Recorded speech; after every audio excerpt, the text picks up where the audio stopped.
Once, there was a glorious kingdom established among the heavens. From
Don't get too close! Dodge this!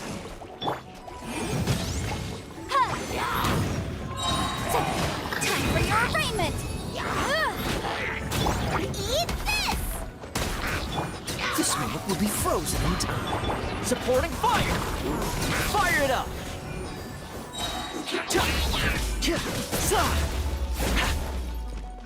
Cool it! Incinerate! Inadmissible evidence!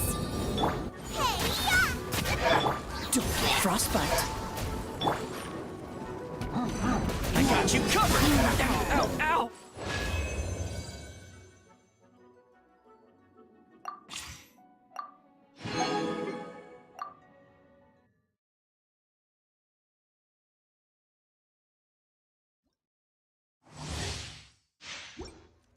Off we go! Get out of here!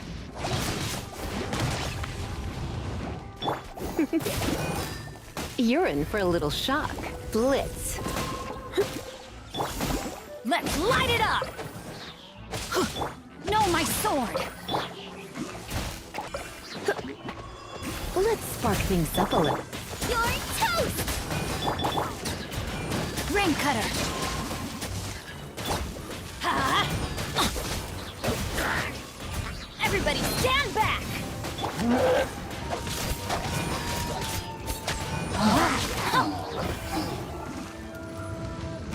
Body and mind.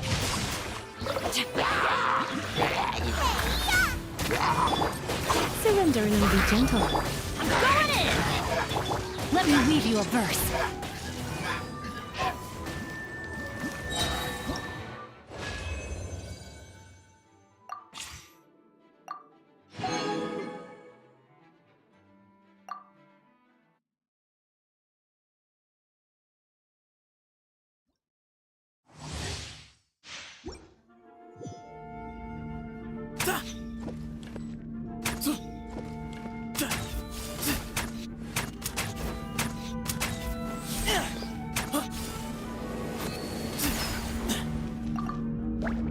Give me some space!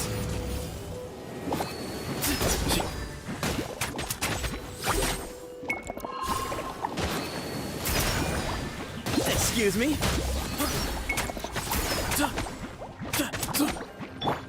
Oz, reveal thyself!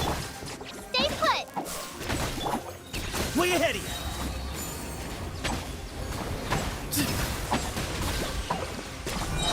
Move or be moved!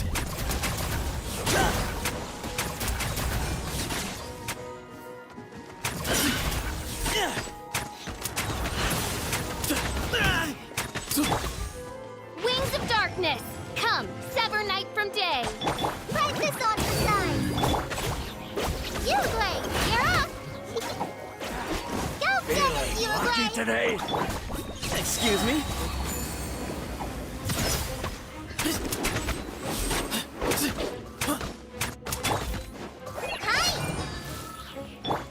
By royal decree, No more tricks up stay your put! sleeve.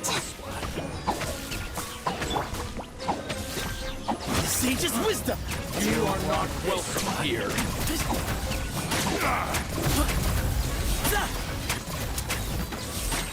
Pulverize! Give me some spank.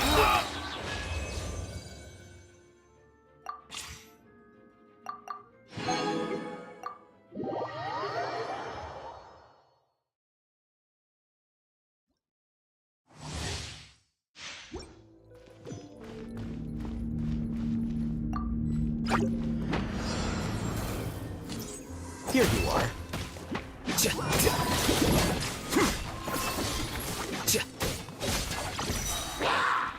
Defract.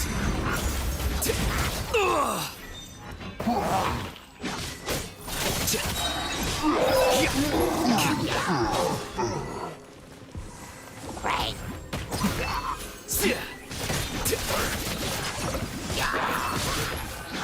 A process of elimination. Well now.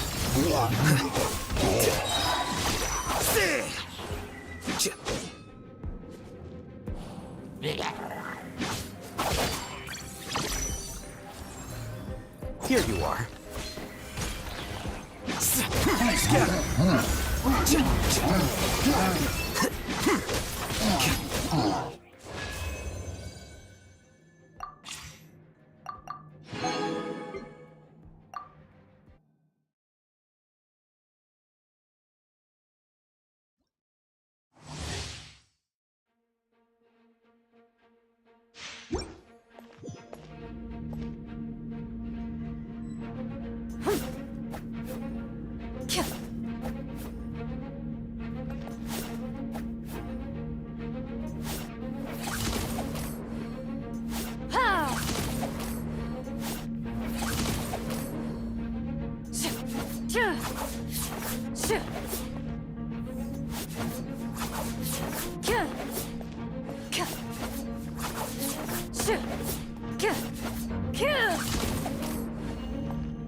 Ready.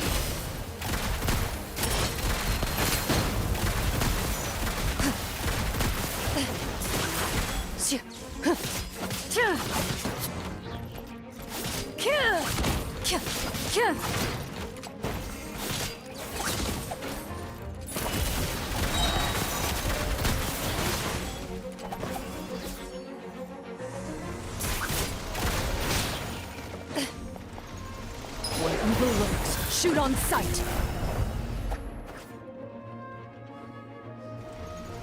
Loaded.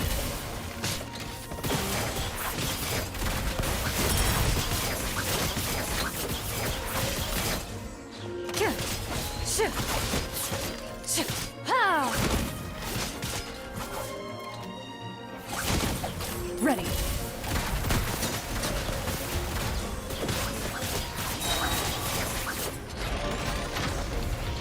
Enough! Time to testify.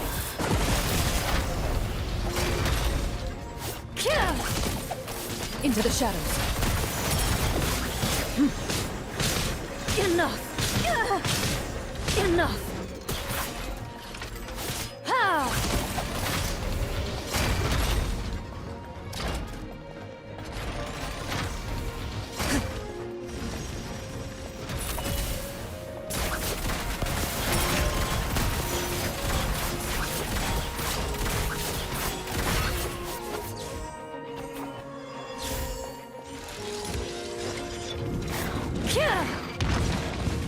Ready.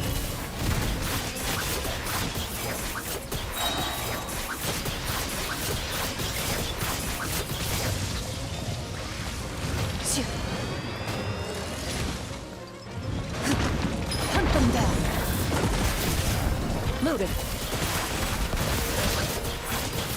What a disgrace. The victor is declared.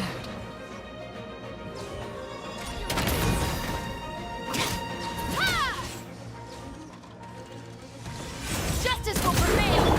Supporting fire! Midnight Phantasmagoria. I summon thee! Don't get too close!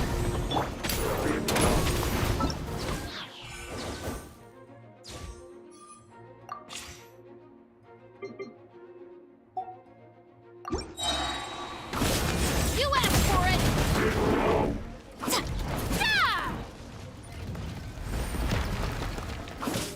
Ta! Final warning!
Yep, here's the room, and it's empty and waiting for us, as promised.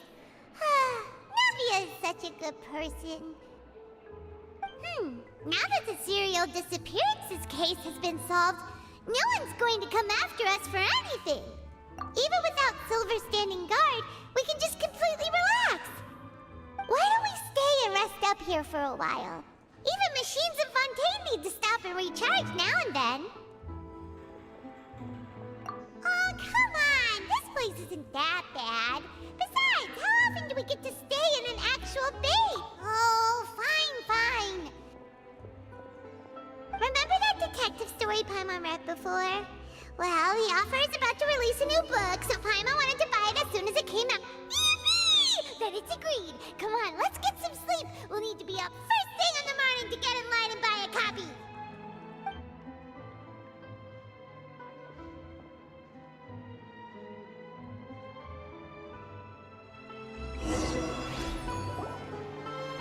Paimon didn't expect that style at all.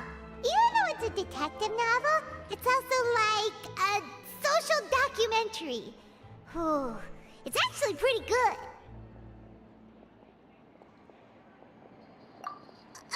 No! Paimon just spends a bit more time sleeping than you, that's all. Excuse me, but do you know if the Traveler and Paimon are lodging here? Huh? Who are you? Paimon doesn't recall seeing you before. Wait, you're not here to give us trouble, are you? A blonde traveler and a chatty little fairy. Whew, looks like I found the place.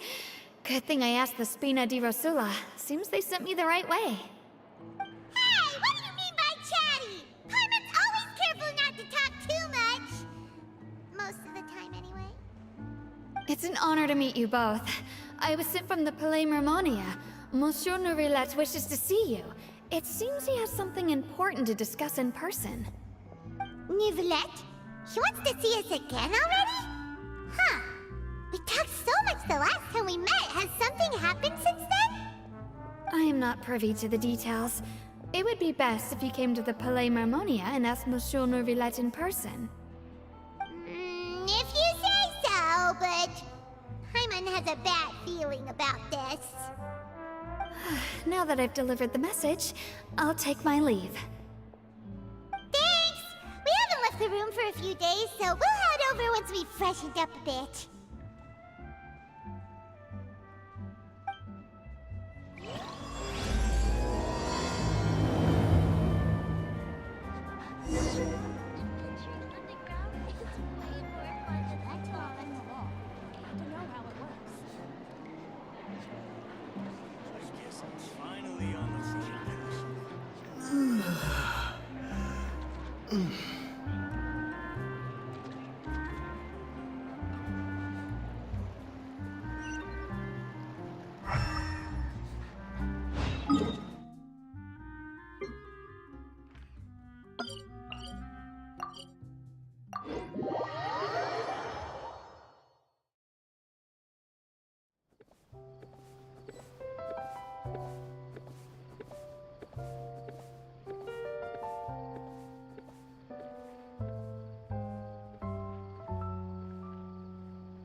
I have to keep an eye on the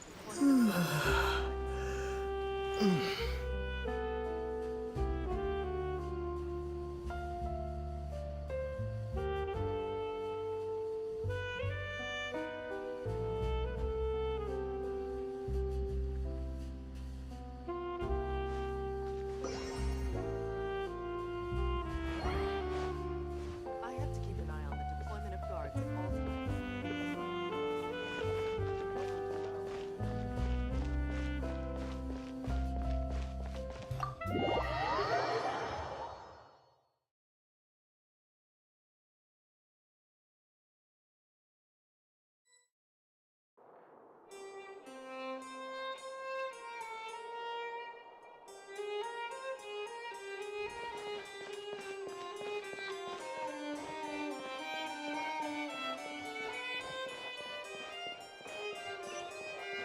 If you're new here, don't plan on lying around, or you won't know.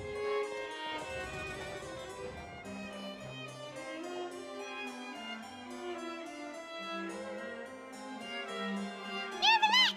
We're here! Did you want to see us about something? Huh? Why were you just standing there? You daydreaming or thinking something over? Yes, I did send someone to fetch you. But as for what I'd like to discuss next, well, I still have some reservations. Given that we've already made the trip here, you should just tell us. Bet you need us to help you with something, right? I do indeed have something I'd like to ask you to do. However, you should wait until after I tell you the details, then decide for yourselves whether you'd like to help or not. The situation is this. If I'm understanding you correctly, the Snezhnayan Harbinger known as the Knave has essentially requested a diplomatic meeting with you, correct? I heard that she was originally from Fontaine, but for her to suddenly arrive here and abruptly request such a meeting like this, I sincerely advise you to refuse her invitation outright. I'm sure you're aware that her purpose is most likely related to Child's recent predicament. We convicted one of the Snezhnayan Harbingers in a court of law, but we have yet to provide any form of detailed report on the matter. This does indeed provide an opportunity for Snezhnaya to put pressure on us. I believe we should adopt an evasive stance until we can provide a proper explanation and have a preliminary plan on how to deal with the matter. No, we shouldn't. I think we should agree to the meeting. Oh?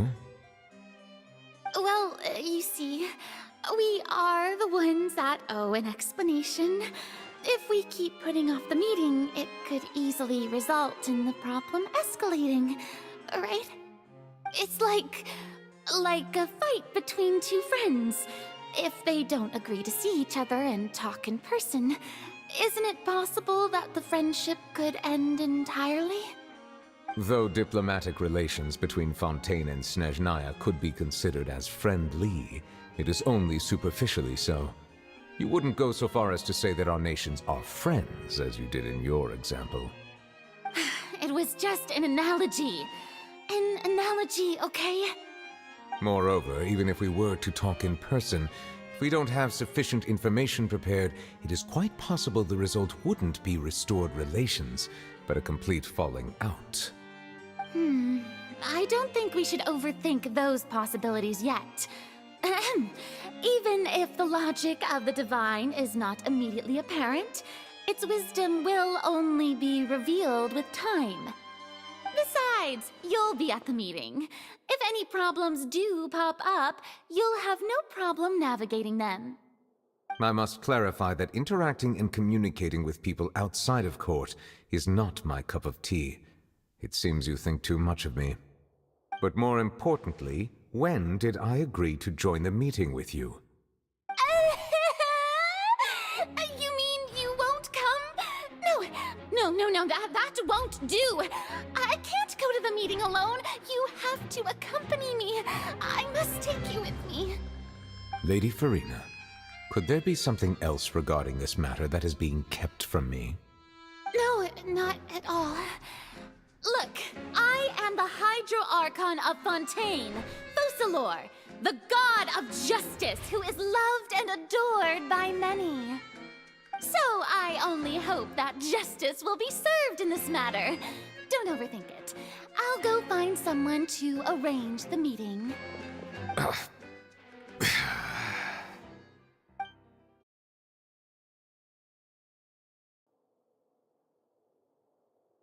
Though it could officially be considered a diplomatic conference, I prefer to see our meeting today as an ordinary tea party. I assume you see it the same way, Miss Farina?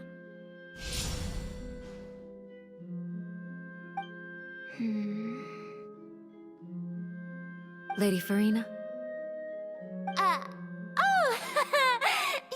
Yes, that's right. Just like you said, a tea party. I should thank you for providing the pastries. They look delectable. To make this tea party even more lively, I've invited someone else to join us today. It's a pleasure to meet you, Monsieur Neuvillette. I was born in Fontaine, so naturally, there's no need to introduce the nation's revered Eudex to me. Hello. The pleasure is also mine.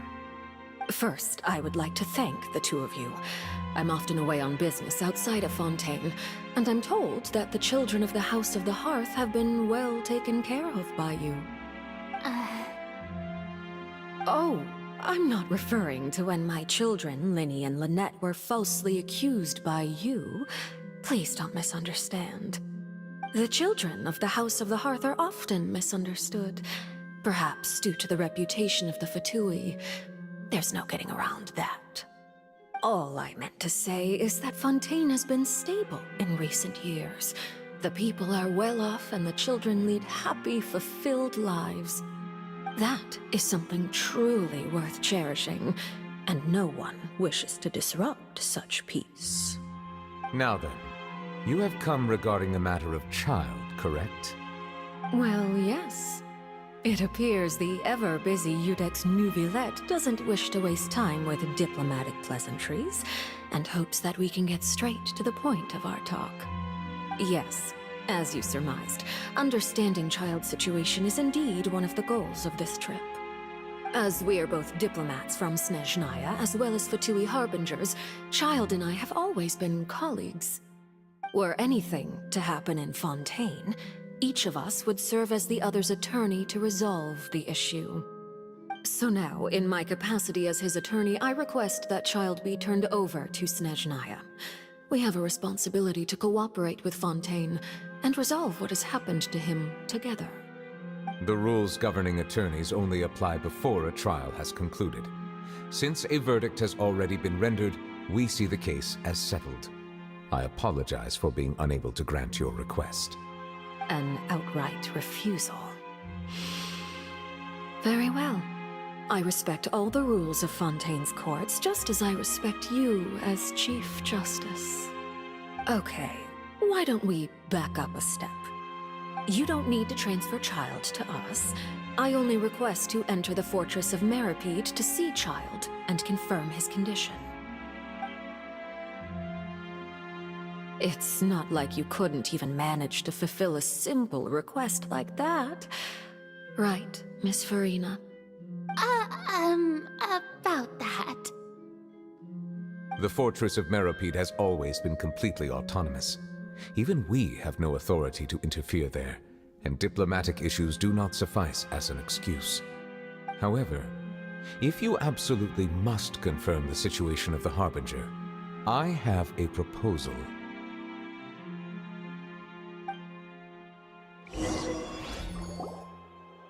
The knave showed up already? Well, Linny did say that father will be returning soon. We didn't even know that Lenny was from the House of the Hearth at the time, so we kinda overlooked that information. Yes, thank you for your kind advice. I'm well aware of the situation. I also noticed that Lady Farina acts a little odd and unnatural whenever I bring up matters related to the knave. Could the knave be threatening Lady Farina or something? If that were the case, then why wouldn't Lady Farina inform me? And what means could the knave possibly have to twist the arm of an Archon? So maybe that's not very likely. Even though Farina can act a little weird at times, she's still an Archon. In reality, this problem is even more thorny than it appears. According to reports from the fortress of Meropide, Child recently disappeared under mysterious circumstances. The details are still unclear. We cannot rule out an escape, but there have also been no reports of him outside of the fortress of Meropide. Special guards oversee the fortress, and its internal systems are extensive. Combined with the special characteristics of the surrounding terrain, an escape should not be possible. I suspect that there's something else behind Child's disappearance. I was only willing to share this information with you because you are friends of Child, and it is my duty to see justice done. So this is what you wanted to see us about before. Yes. I would like you to go to the fortress of Meropide and investigate Child's disappearance. This was my proposal during our meeting with the knave. Rather than allowing her to intervene, I offered to send someone to find out about Child's situation and report back to her in detail. The knave did not seem satisfied by my proposal, but she still agreed to go along with it for the time being. Her words were, "We will talk more once we have that report." So that means we bought ourselves some time. Firstly, you're already acquainted with Child. Your eyes may discern relevant details there that others would miss. And secondly, is the consideration of the unique nature of the fortress of Meropide. Isn't it just Fontaine's prison? I would not define it so crudely. The fortress of Meropide is not affiliated with the court system of Fontaine on paper. It has always existed as an autonomous entity. Early in Fontaine's history, criminals were punished with exile, not imprisonment. Even today, sentences against convicted criminals still include exile, just as before. The fortress of Meropide may seem like a prison, but it should in fact be regarded as a gathering place for exiles. All we do is dispatch guards to keep watch and help maintain security, but we have no right to get involved with any other matters. Although I do have a personal relationship with the administrator there, neither myself nor the courts have the right to be directly involved with the investigation, no matter how serious the grounds. Oh, Paimon gets it now. That's why you need us to conduct our own investigation as a third party, right? Correct. I will arrange false charges against you so that you may secretly investigate inside the fortress during your detention. This will save us a lot of unnecessary trouble. So, are you two willing to accept my proposal? Yeah, no matter how you look at it, it seems we're the best choice. Alright, we hereby accept this difficult task. Reluctantly. You two have my sincere thanks. This matter is of critical importance to Fontaine's current situation. Also, I hope that both of you can keep this operation a secret. We will rendezvous at the Fortress of Meropide's entrance on Erinius once you've prepared yourselves. I will arrange for someone to take you inside. Prepared ourselves? Is there something we need to prepare? Perhaps you could enjoy a good meal and have a nice bath. I'm afraid that living conditions inside the fortress are nothing like those on the outside world. Oh, right! Even though we'll be there on trumped-up charges, we'll be in prison for real. On second thought, is it too late to back out? Please do not worry. Since you are sacrificing both your time and quality of life for the sake of delivering this report, you will be compensated according to the highest standards permitted to legal staff, regardless of the outcome. Now that's more like it! Come on, Traveler, let's go eat the best meal we can find! We'll eat so much that we won't need to eat another meal for a whole month! You're a treat! Are you leaving now? In that case, please take this cake as a token of my personal gratitude.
Paimon will have that, and that. Oh, and one of those too. No Fonta, thank you. That cake was pretty good. But as soon as Paimon remembered that we were about to go to prison, Paimon's stomach suddenly became completely empty. Now that Paimon thinks about it, we've always been super careful ever since we arrived in Fontaine. Just to avoid breaking any strange laws here. But here we are, about to willingly send ourselves off to the Fortress of Meropide. Maybe this is what they call fate. Let's just try our best to investigate everything quickly once we get there. Paimon doesn't want to stay in prison too long.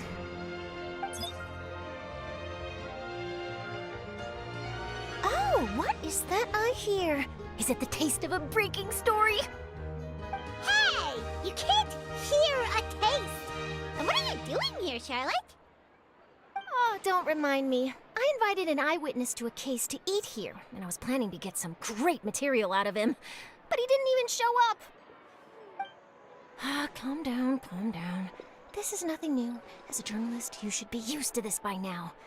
As long as you can score some juicy tidbits from the Traveler, you might still be able to recover the cost of the meal.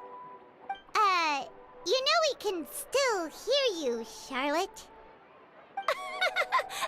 Never mind. It's nothing. I just heard you mention the Fortress of Meropide. You didn't commit a crime, did you? Please tell me all about it.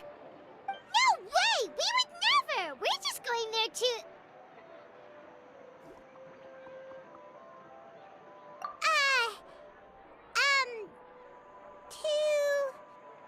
Oh no, Paimon almost forgot that Neuvillette told us to keep it a secret! Huh? You're being arrested for that? Oh, but now that I think about it, I suppose that's not completely unreasonable. That's pretty despicable, almost as offensive as committing theft. You mean Paimon really did something that serious? Sorry, Paimon really messed up. Well, in that case, it's nothing particularly newsworthy after all. Oh, how disappointing. Oh, right, there's still a chance. Since you're going to be at the Fortress of Meropide, would you be willing to help me gather some material for a story? About that, Paimon doesn't think we'll have any time. Oh, it's nothing difficult. All you have to do is think of a way to get some time face-to-face with the Warden of the Fortress. He was awarded the honorary title of Duke in Fontaine. Sounds really cool, huh? Only those who have made significant contributions to the nation have been conferred this title. It's incredibly rare. On top of that, the Fortress of Meripede has never been under the jurisdiction of the courts. Practically nobody, including journalists like me, knows anything about the person in charge there. Oh, if I could write an exclusive article about him, I bet it would sell a boatload of papers. You make it sound easy, but it really depends. Of course, I wouldn't ask you to do it for free, so this meal is on me. All right, you got a deal. We'll do anything you want. Then it's settled. The food should be here any second, right? Huh? Wait, just how much did you order?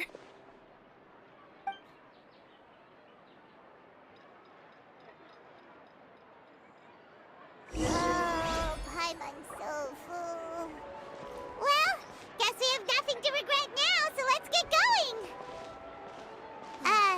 Wait. Paimon just said something really ominous, didn't she?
You have come, just as promised.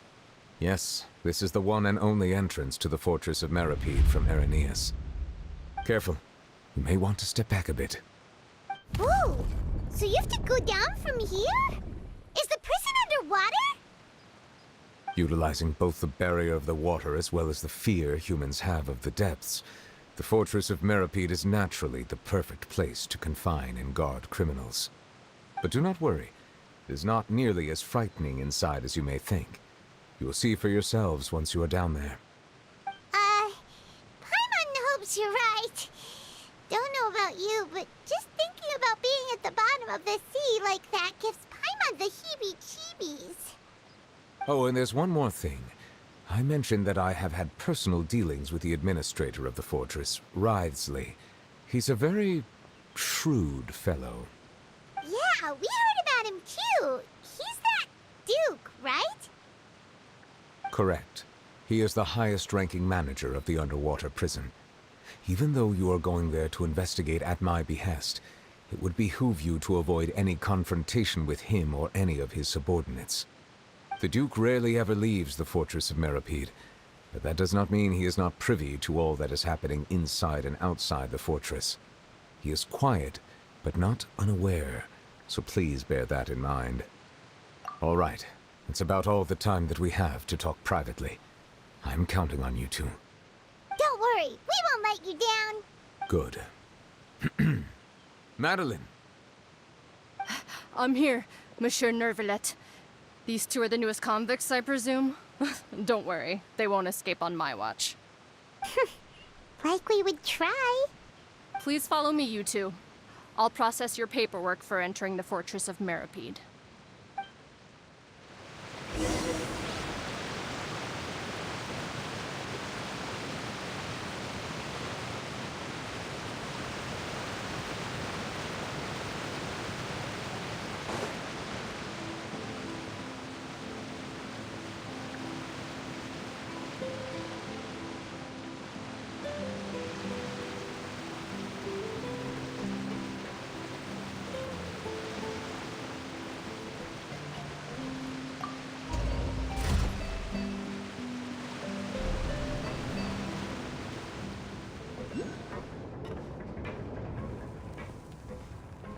Are we already underwater now?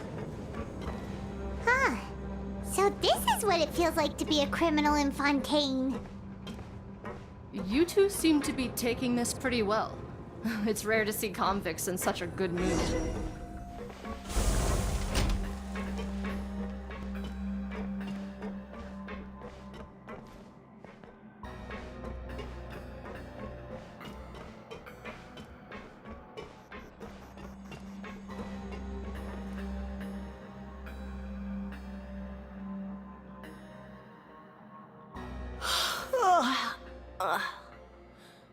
Oh, it's you, Madeline. Why'd they make you make the trip down here today? Monsieur Nervalet personally requested I escort these two convicts. I suppose he was concerned others might not be up to the task. Well now, aren't you the lucky one? Must be nice to be on good terms with the big shots like the Chief Justice. The only people I get to see every day are the new inmates. Well, have you tried service with a smile? Who knows, it might help your professional reputation. Yeah, right. As if. Every criminal comes through here looking miserable. How can I smile with such a toxic work environment? And even if I did smile at them, the convicts would probably just think that I'm some freak getting some kind of twisted enjoyment from their pain. Oh, she's got a point. Well, I've finished transferring you. You two will register here, and Marette will guide you through the remaining procedures. Yep, I'll take it from here. You head on back to that bright and sunny world above. Okay, let me see. You are the Traveler and Paimon, correct? That would be us! Let me confirm your charges and sentence. Let's see. You two are charged with eating a cake specially prepared for the Archon by a Snezhnayan envoy without the Archon's permission, thereby incapacitating the political center of Fontaine for a brief period. Sentence: 45 days? Huh? Wait, you mean the cake that Nervalet gave us was... Just looking at the charges, it seems you two are capable of causing some serious trouble. And considering how fond Lady Furina is of sweets, this crime is tantamount to trying to assassinate the Hydro Archon herself. Now I've seen everything. Anyway, we still need to finish processing you before you can enter the Fortress of Meripede. Please stand in front of the board over there. I'll take your mugshots with my camera. Oh, all right. But be sure to catch Paimon's good side.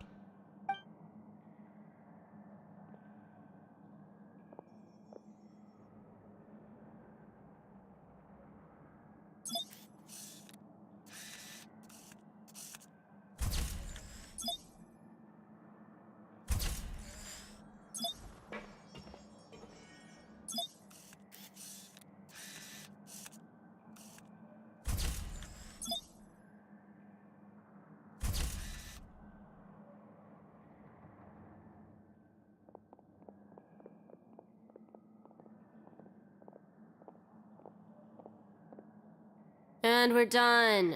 Thank you for your cooperation. Next, someone will be along to guide you inside the fortress. Please be sure to cherish this opportunity for rebirth. Huh?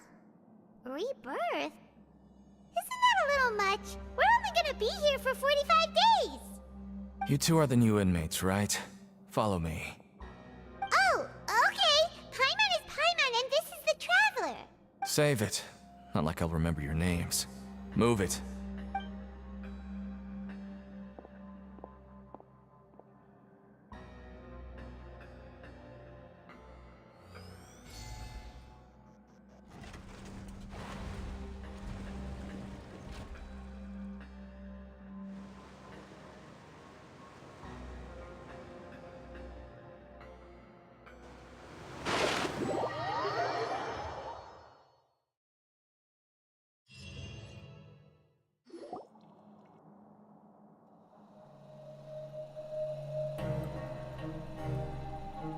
So, are you one of the guards here?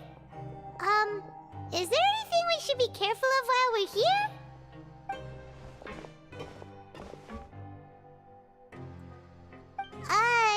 Did Paimon already ask something she wasn't supposed to? Why should I tell you anything? What's in it for me? This is exactly why I can't stand new fish. I wouldn't even be doing this if it weren't for the credit coupons. Credit coupons? Alright, seeing as you're not the annoying kind that's getting dragged in here crying and blubbering, I guess I can tell you a few things. But next time, it'll cost you some coupons. Mora means nothing here. Here, we use credit coupons. Coupons can get you almost anything in the Fortress of Meripede. Desires? Fulfilled. You want power? No problem. Coupons can even change fate itself. So, credit coupons are a currency that can only be used here? It's not as simple as that. Like Moret said, everyone gets a chance at rebirth. No matter how much money or power you had before, it means nothing once you set foot inside the Fortress of Meripede. You have to start over and earn your coupons. Everyone starts from the same place, and you have a chance at a new, less terrible life. I guess that's the real purpose of the coupons. They symbolize true fairness and true justice. And this is also exactly why so many criminals choose not to return to the outside world, even after they've served their sentence. Oh, so that's what the Fortress of Meripede is like. Huh. Paimon was under the impression that it'd be more like a prison. It certainly ain't all sunshine and roses here, but it's also not the worst place to be. You'd better take a good look at the scenery now. It'll be the last chance you get for a while. After being away from the sunlight for so long, even the terrifying depths of the sea start to feel like home. It just stops feeling oppressive, you know? Oh, I'm actually an inmate like you two. Welcoming newcomers is a job I've picked up to earn some extra coupons. Why aren't you answering us again? I've told you enough for free. Any more info is gonna cost you. So all you care about is Mora! Wait, no. Coupons? Almost there. It's down through here. Your turn to give it a try.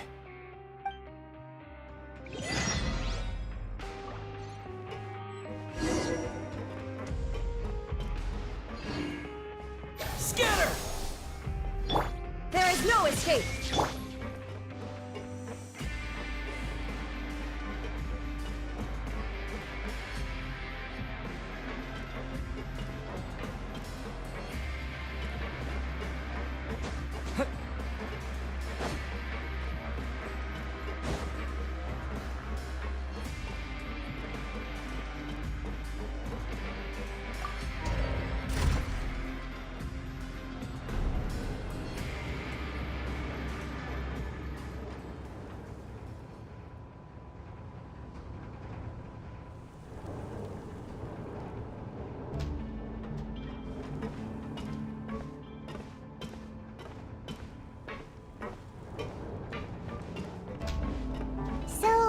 We're going even deeper now?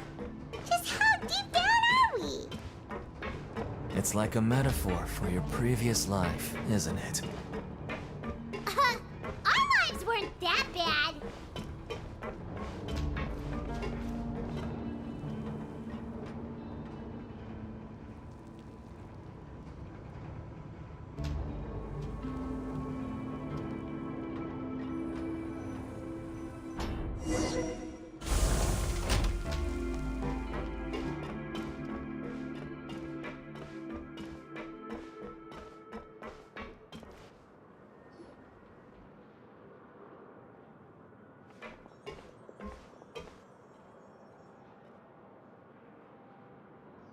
So this is the actual entrance to the Fortress of Meripede?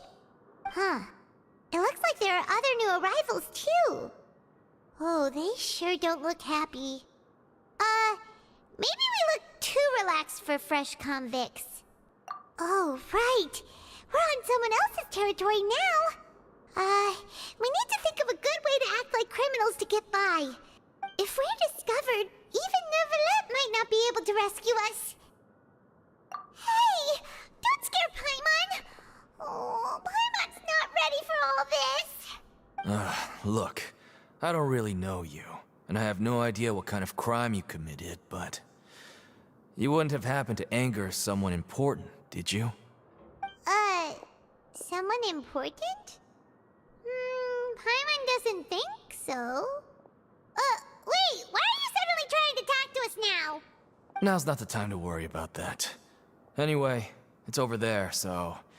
You just go on over there by yourselves. I've done my job, so... Good luck. What was that all about? Wait a second. Are there usually so many garter mechs around here? They're already onto us? Prisoners numbers 7459 and 7560. Welcome. Oh, no need to be anxious. These Gardamex aren't here to attack you. In fact, they're here as your honor guard. When I heard that you were friends of Monsieur Neuvillette, I had the Gardamex come and wait in formation. Wait, you know about our connection with Neuvillette? The seafloor isn't as cut off from the world as you might imagine. However, I'm afraid that I know nothing more than that you are friends of the Udex. And as you can see, committing a crime means being sentenced here, even if you're friends with the Chief Justice. Quite fair. The Duke! Greetings, Your Grace! Lovely weather today, isn't it? Oh, greetings, my good fellow. Well, I'm willing to imagine that the weather is as good outside the sea as you say it is. How great it would have been if only the Fortress of Meripede had been built on the coast, huh? It would have been so convenient to enjoy a nice chat in the sunshine. My profuse apologies. I just got so nervous when I saw you, So this is the Duke. He sure looks a lot younger than Paimon imagined. The Traveler and Paimon, correct? Mr. Deacon here was responsible for your welcome. I trust you were satisfied with his guidance? Ah, I see. In that case, I regret to announce that Deacon here has just missed the best opportunity in his prison career to be promoted. I admit that I was only thinking about the coupons. I'm sorry to have disappointed you, Your Grace. I once hoped for a chance to do some higher-level work. I had no idea you two were big shots who were worthy of speaking with His Grace. Losing out on such a big opportunity because I couldn't see past my own nose. Plenty of time ahead, Deacon. There'll be more opportunities. Well, I believe that concludes the introductions. We've already taken enough time here. Deacon, if you would. Yes, Your Grace. I'll take my leave now. Please, follow me. To make you feel more welcome, I'll show you around the various facilities of the Fortress of Meripede. I hope it'll help you adjust to life here. He's going to personally give us a cure? Huh. Paimon can't figure out what this guy's thinking at all. No wonder Charlotte's so interested in him. He's one of those mysterious types. Alright, let's keep up with him.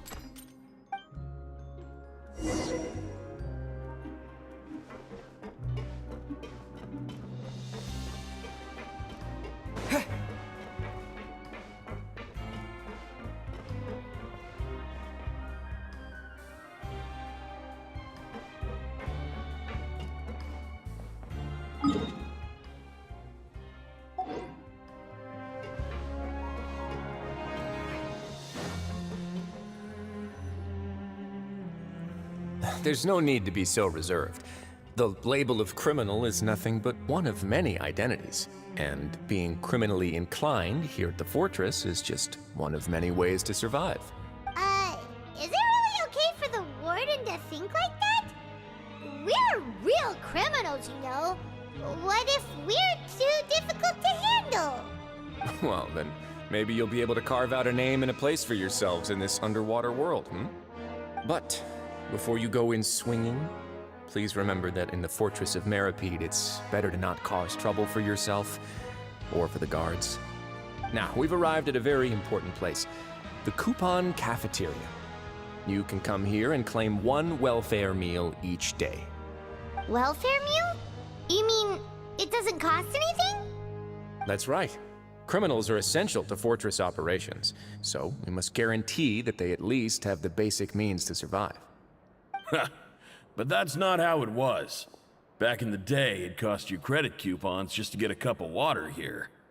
For fish like you who just arrived with nothing, you'd have to go to work hungry until you earned enough coupons to eat. It was only after His Grace became the administrator that we got the free meal rule. Now everyone gets a square meal every day, even no-good slackers who've never picked up a wrench in their whole lives. Nobody starves to death here. In the Fortress of Meripede, credit coupons are the only currency, and everything must be purchased. In some sense, you could say using the coupons is a form of trade. But trade is always conducted by people. So if we want trade here to prosper, we need everyone to work hard and live their lives. If nobody could even afford a meal, then the whole fortress would be up in arms. And that would only make things more difficult for me. So, rather than saying that we're giving everyone a free meal here, you should say that everyone's hard work has improved the living conditions in the Fortress of Meripede. Your Grace's reasoning is correct, but what I said is also true. Whatever the case, hard work is rewarded here. You'd be hard-pressed to find anywhere else as fair and reasonable. Right! Paimon sees your point. By that logic, this place doesn't seem so bad after all. Oh, wait, no. We shouldn't drop our guard so quickly. But it seems the inmates really respect the Duke because of his attitude, right? We should still try to verify the truth with our own eyes. Let's continue this way.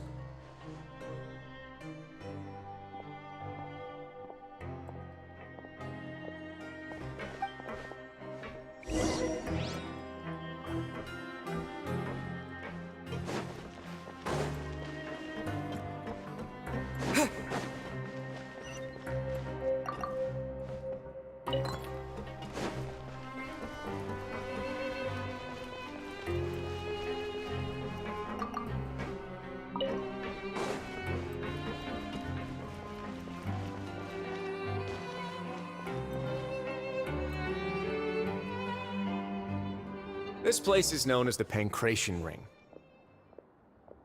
Sometimes we have criminals who have more energy than they know what to do with.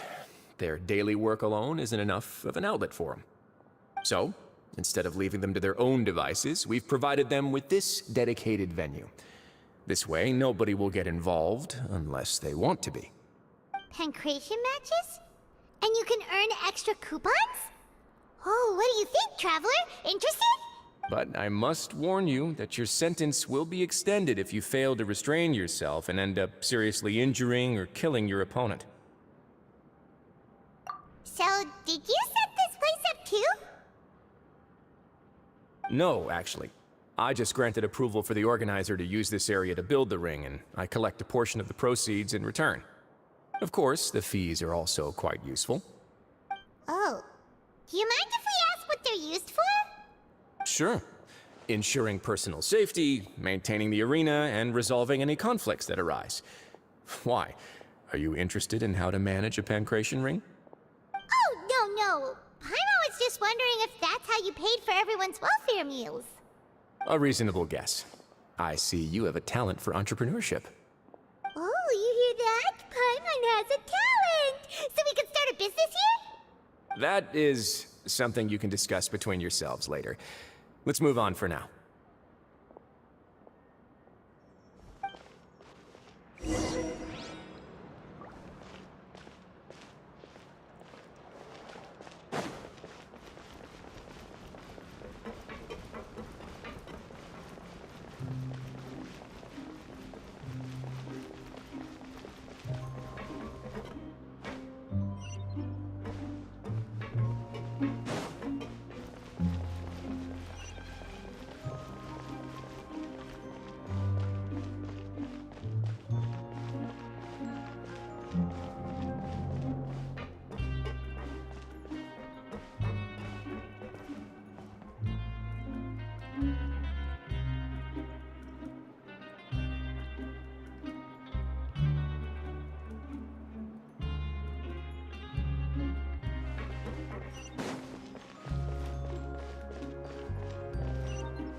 Your Grace.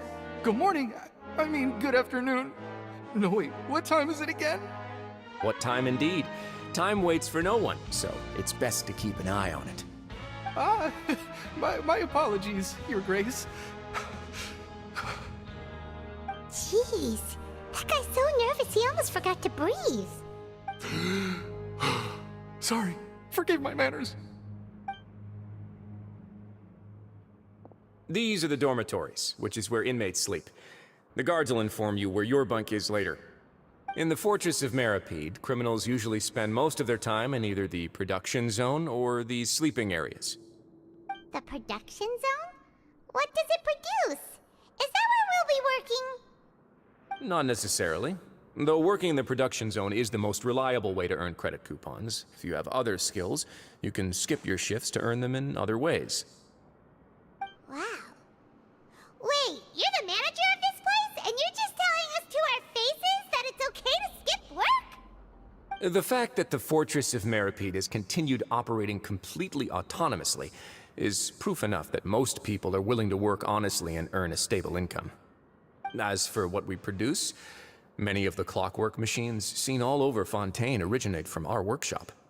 Therefore, the Fortress of Meripede is not only a place where criminals serve their sentences, but also a giant machine factory. There's no need for me to get into specifics about the production process now. You'll experience it all firsthand when you report for work tomorrow. Let's move on. The tour continues over this way.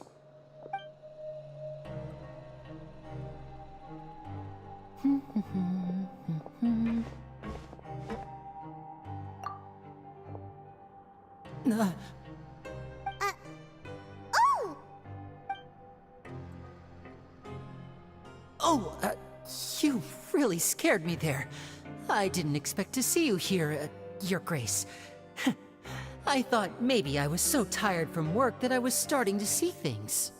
The only thing you should be seeing is the work in front of you. Stay focused and keep up the pace. Oh? Is something the matter? It's nothing. Paimon's just worried about how hard we'll have to work tomorrow.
Grace. What are you doing in the infirmary at a time like this? Oh no, you didn't injure yourself, did you? Not yet, unfortunately for you. But thank you for your concern, Sigewin. Oh, then you must be here for those two. Allow me to introduce you.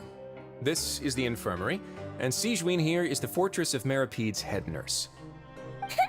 Hello, new faces.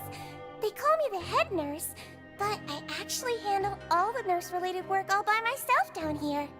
Since you seem to have some rare downtime with no patients, perhaps you could find the time to join us for dinner? Oh, then these two must be some important convicts. Sure, I'll join the welcome party. Thank you. Your presence will be the pièce de résistance for today's tour. Oh, so the tour part is over now? I believe I've already covered the primary aspects of life here in the fortress. As for your work, there'll be someone else to guide you through the details. Is there anything else? I seldom conduct tours, so why don't you just ask if you have any questions? Well, this is our first time here. Paimon's not sure what to ask. Then let's head back to the coupon cafeteria. Maybe a meal will help you think up some questions. You should at least try to be excited. Our free meals are actually pretty good here.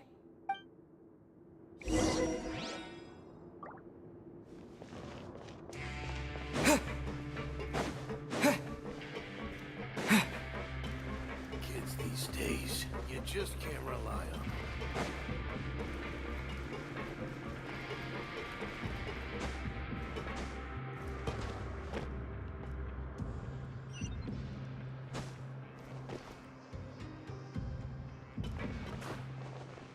Yeah.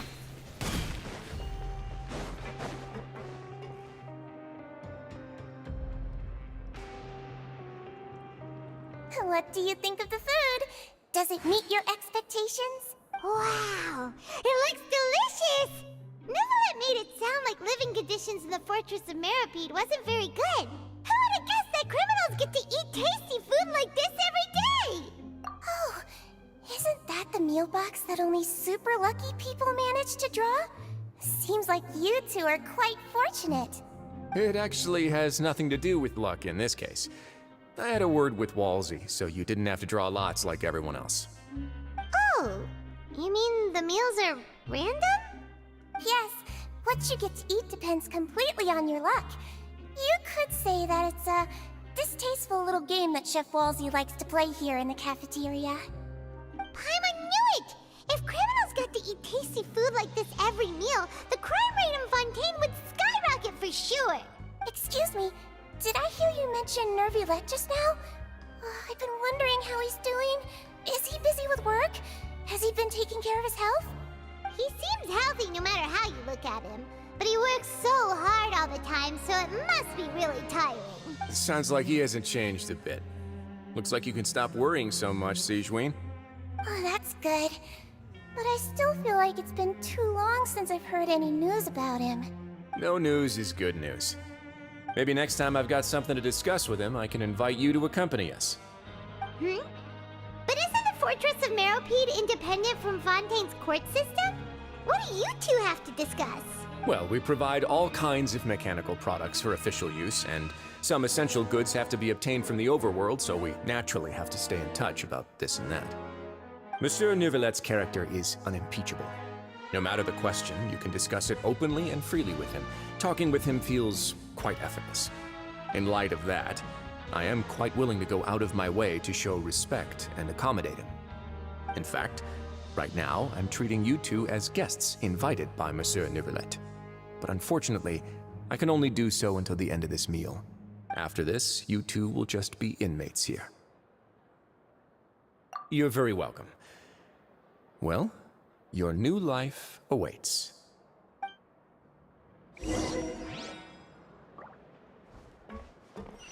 Grab yourself a welfare meal.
Traveler and Paimon, right? Listen up. As new inmates, the only thing you need to worry about is what to do and when to do it. Don't make any extra trouble for yourself. Your bunks are right over there. Follow me.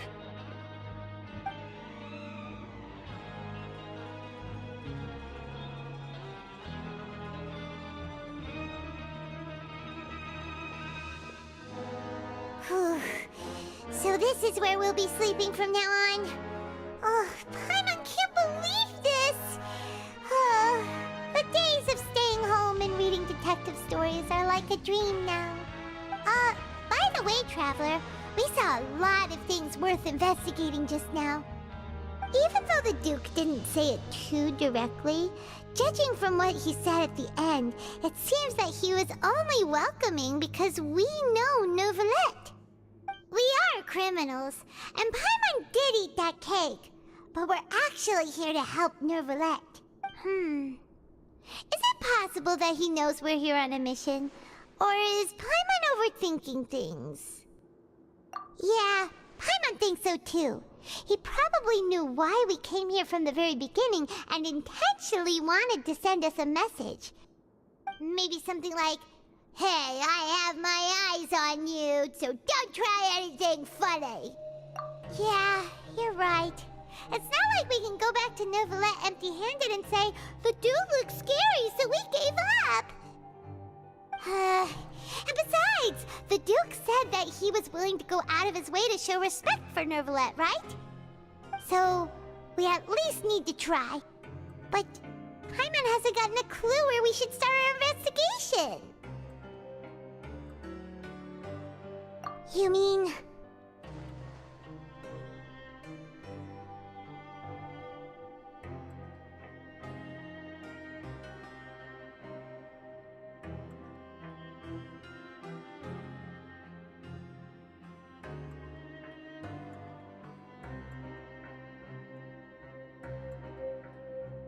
Yeah, that's what Paimon was thinking too! Paimon almost spilled the beans when we ran into him. Fortunately, based on his attitude, it looks like the Duke sees Linny as just another inmate.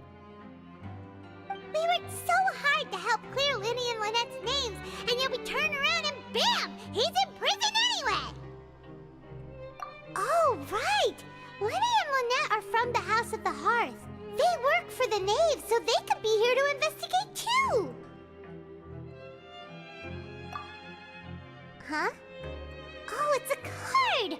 Paimon didn't notice it earlier. It looks like a magician's prop. Lenny must have left it here. He's in prison and still doing his little tricks, huh? Let Paimon have a look. It was nice to bump into you again. Let's catch up in the production zone tomorrow. What in the world? It's written like he's greeting a buddy on the street. Paimon thought he'd write something important. If you say so, we can ask him what's going on tomorrow. Let's get some rest now.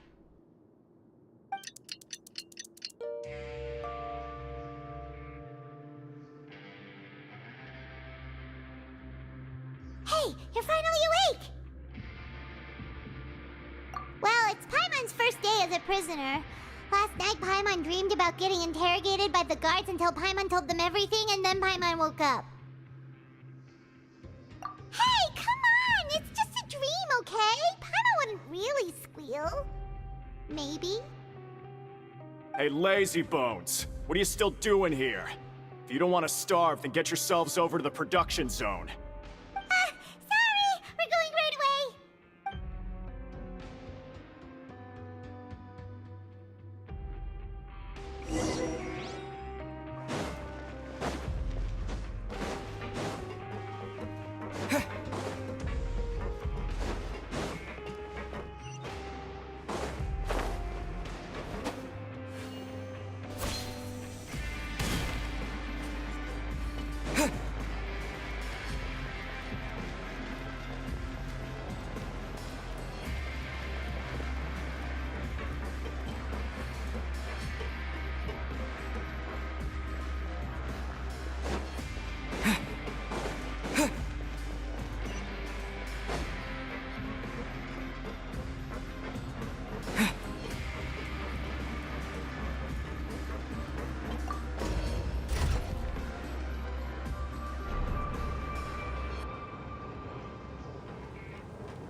Ah, you must be the catch of the day. Looks like you've got some luck getting assigned this space. Yep, we just arrived yesterday and... Don't interrupt me when I'm speaking! Yes, sir. Listen carefully to my instructions. I don't want any mishaps. Every machine here is worth more than the both of you. Working around these machines can be very dangerous. Do your job well, and you can eat in the cafeteria after your shift. Get sloppy, and you dine in the infirmary. Anyway, the Fortress of Merope doesn't want to lose a single one of its machines. And it also doesn't want to waste the production potential of any inmate. You got that? Got it! Your job is to use the machine over there to process widgets. Watch carefully, and make sure you step on the pedal at the right time. If the machine gets jammed, then give it a little maintenance with your fist.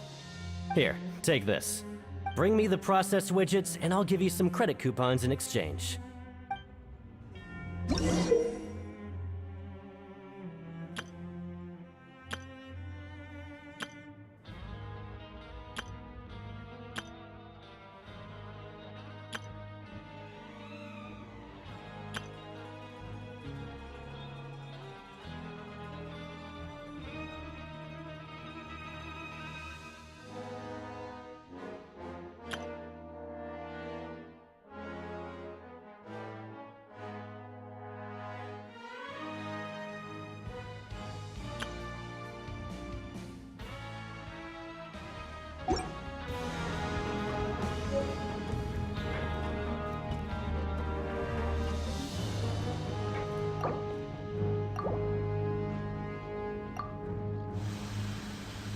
Once the widget is hot enough to blow, jump to step on the pedal and hit the widget with the hip. So if the machine gets jammed, you just need to attack it to fix the problem.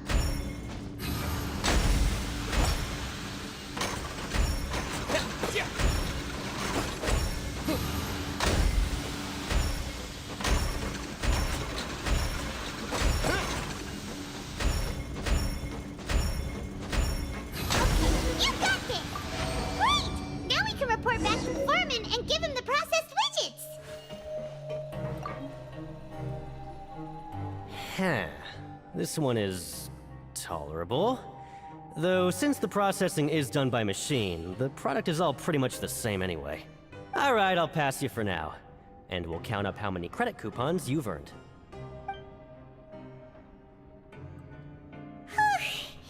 Paimon's exhausted. We're done now, right? Oh, that Foreman. He's so scary that Paimon couldn't even speak. Ugh. Even though Paimon's starving and wants to head straight to the coupon cafeteria, we still need to meet Lenny first, right? He probably just finished up his work, too. He should be around here somewhere.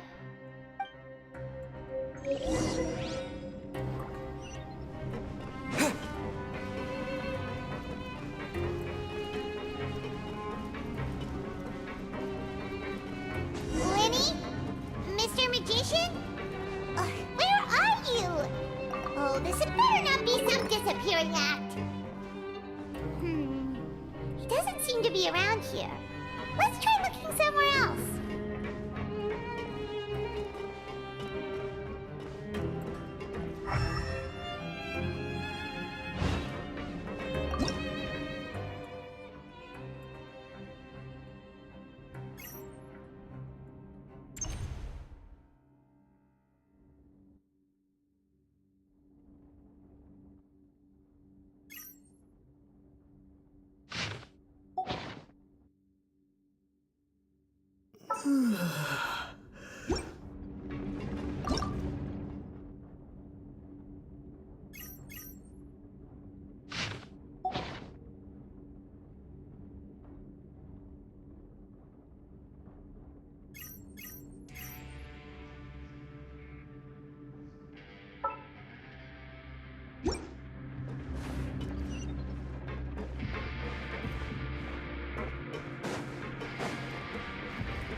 he be? Did he decide to slack off and sleep the day away?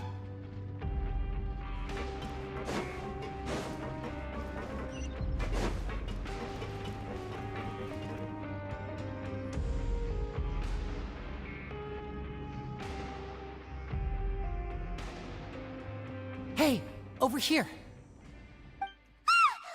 Oh, you scared Paimon! How did you appear out of nowhere like that? Oh, you scare so easily now? Is there something worrying you these days? You little... The only thing we're worried about was trying to find you. Sorry. Come over here and keep it down.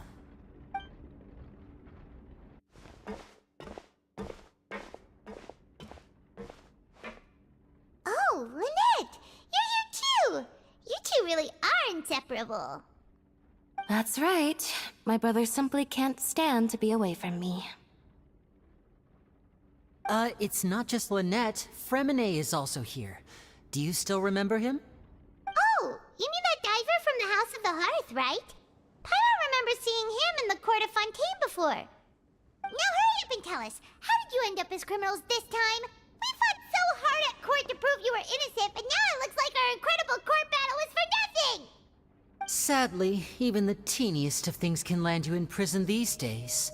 I put together a street performance and used the popularity we gained from the Opera House incident to attract a big crowd. And then? Next, I invited several audience members to participate in the show. And then, with the entire audience watching, their wallet suddenly disappeared. My brother was charged with theft, and I was charged as his accomplice, having assisted him in his crime. It really isn't that bad. The missing wallets are all in the leftmost drawer of the Maison Gardiennage's big filing cabinet. We just need to see how long it takes to discover them. Yep, we should be released then. In terms of the magic trick itself, I think the performance went perfectly. Leave it to Lenny to magic himself into prison. Indeed. Last time I hid my identity from you, I promised that I'd tell you absolutely everything if you were angry about it. No more secrets. So I don't plan on keeping anything from you this time either.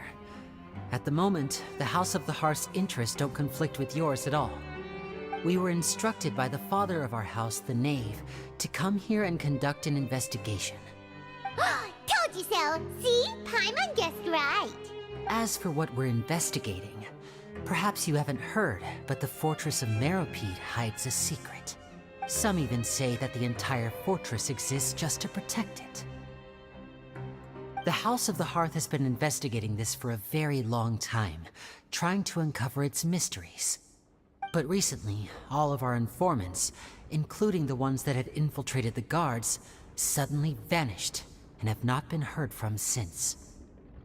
We believe that this is a direct provocation, and it's the reason why we came here. Father has somehow managed to confirm that Focalors does not have Fontaine's Gnosis. Huh? How did she manage to learn information that important? Father has her ways. Many of them are beyond our imagination, and we've never had the chance to see her at work. But we trust her conclusions. It was this information that led us to suspect that Fontaine's Gnosis might be in the fortress of Meropide and is related to that secret. So it's all about the Gnosis again. Well, that's about it from our side. How about you two? Did Monsieur Nervulette send you here? Bingo! The Knave has been applying a lot of pressure. She wants to know what happened to Child, so we came here to investigate. Traveler, are we allowed to tell them? You don't need to worry too much about that. She's just asking for a report on Master Child's predicament as a means of pressuring you. Father used this situation as a pretext to negotiate with two high-ranking officials in the court of Fontaine. She actually just wants to be able to make concessions on this matter for gains elsewhere, almost like a bargaining chip. Sometimes you need an excuse to do things you otherwise couldn't. And a harbinger is more valuable than you might imagine. Of course, it's not a complete farce. If we do manage to find out what happened to Master Child 2, then diplomatic relations with Fontaine could improve, and Snezhnaya might even be able to adjust its stance a bit. Is it just Paimon, or does it feel like we're the only ones who actually care about Child's situation? The relationship between the Harbingers must be as bad as ever. I wouldn't go that far. Father just has different standards than we do when it comes to what can be sacrificed for an advantage. By the way, I have a suggestion. Why don't we team up? Even though we have different objectives, we're both here to investigate the Fortress of Meripede. It would be more efficient for us to work together. As you know, the House of the Hearth has many reasons to seek the Gnosis, but our highest priority remains resolving the prophesized crisis. You can trust us on that.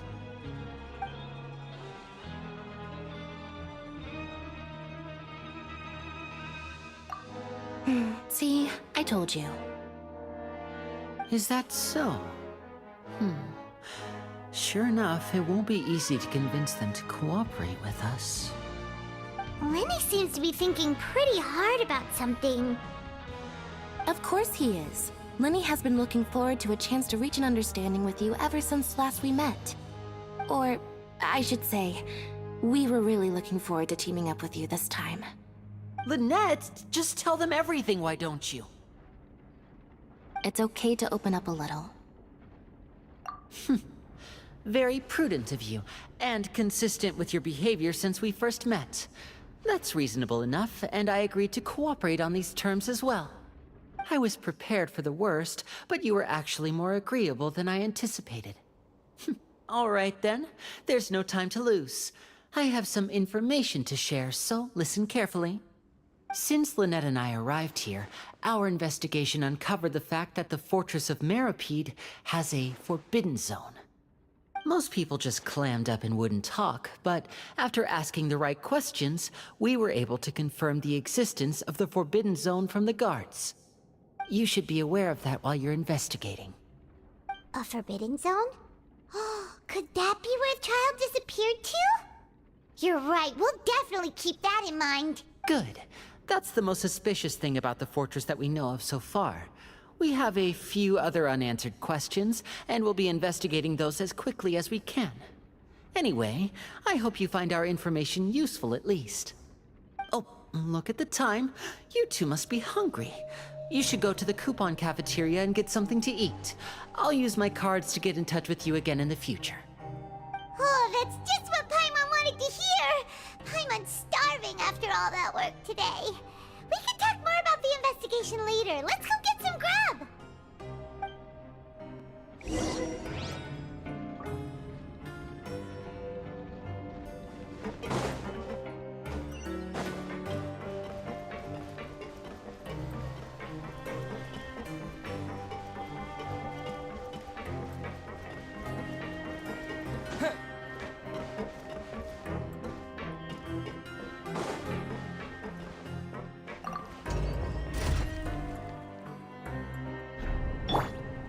Rest and rebuild!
Oh, he wasn't kidding.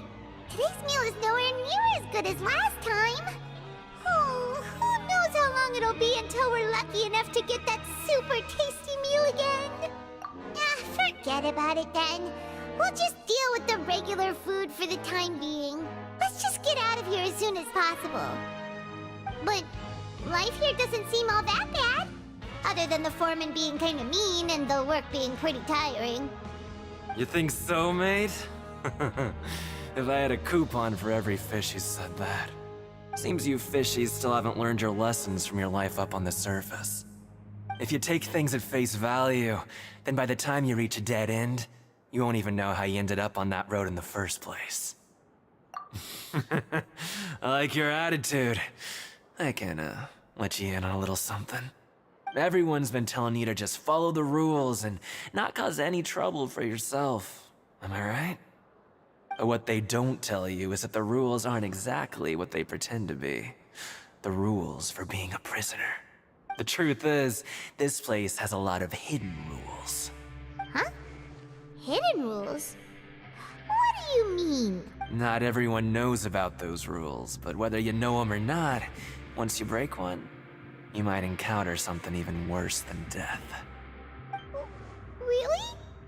Oh, now you're really scaring poor Paimon. Don't joke around like that! Of course. And I'd say that just disappearing would be one of the better outcomes. Oh, you mean that if there really are hidden rules, then Child's disappearance might have something to do with that? In that case, would you tell us some hidden rules? We definitely want to avoid breaking them. Come on, mate.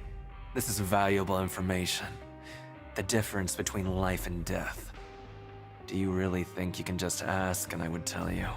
Paimon understands, but we don't have many credit coupons yet.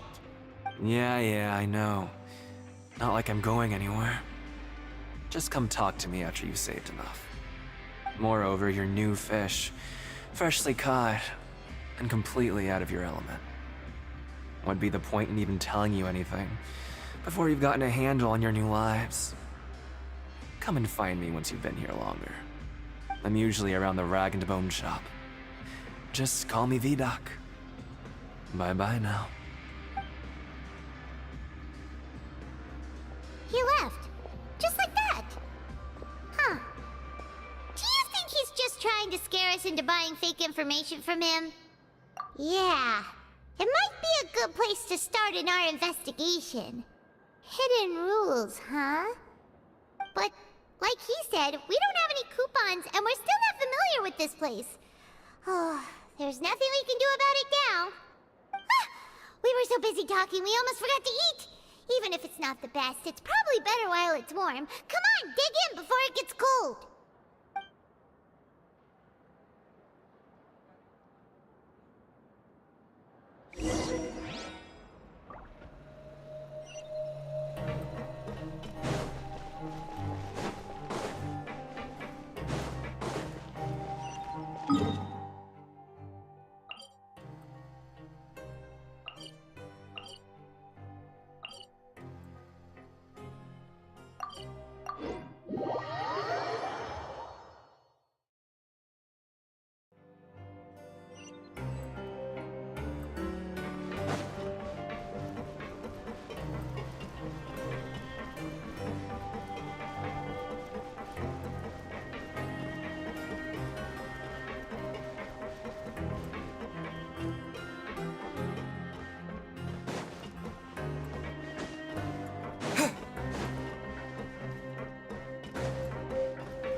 Paimon just confirmed with the guards that our shift is set for every morning, and we're free to do whatever we want all afternoon. But it seems like most of the other inmates choose to continue working through the afternoon to earn more credit coupons. Oh, and they also said that you can use coupons to skip work in the morning and free up your time. They weren't kidding. Credit coupons really can be used to do anything here. Paimon's so tired. And we'll need to wake up and go to work in the morning. Without any credit coupons, it's not like we can really do anything else. Nighty-night, Traveler. Paimon hopes we can keep making progress on our investigation tomorrow.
What's wrong?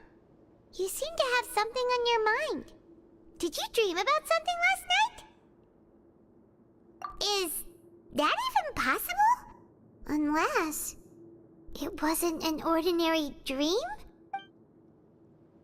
Oh, child's vision! So you had it with you this whole time? Maybe the vision connected child's consciousness to yours. And our investigation has its first major breakthrough! Good thing you brought the vision with you here. So what did you see in the dream? Do you know where child went?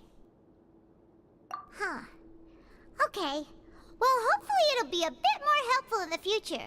What's more important now is that it's the start of another new day as prisoners. Let's do our best to earn more credit coupon. What's the plan for today? Let's go! It's time to start working. If that guard Fielding catches us skulking about, he's sure to give us an earful.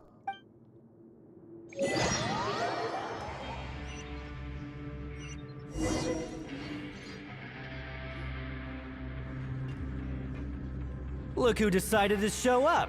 Get your butts in gear and get to work. Time's a-wasted. Good, here you go. Remember to give me the widget once you've finished processing it.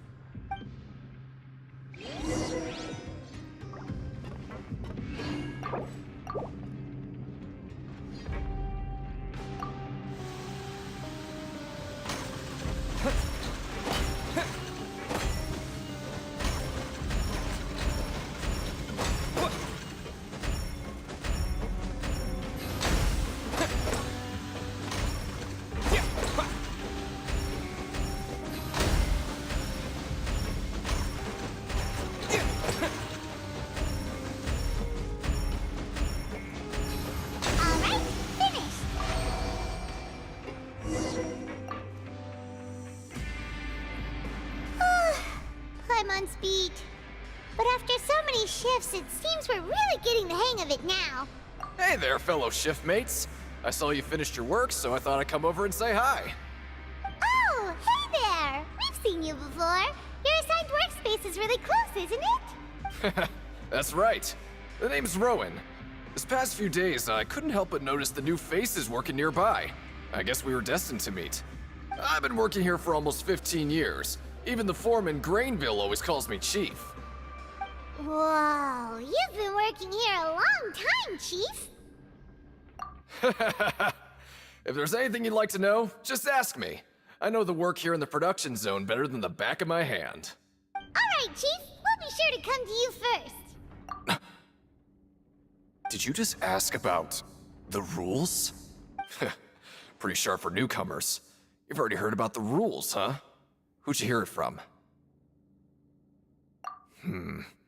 Alright. Seeing as I'm the one who came over here, you're already calling me Chief. I guess I can tell you a little. Truth is, you two keep working like this, you might be putting yourselves in danger. Huh? Wait, there's even a rule about that? What would have happened if you never told us about this? Well, it's usually not that easy to break one on accident. The conditions of the hidden rules are usually pretty specific. But once you do break one, bad things happen. If you work continuously in the production zone for 3 days, and if all you do besides eating and sleeping is just work, then something bad will happen during lunch on the 3rd day. Huh? Like what?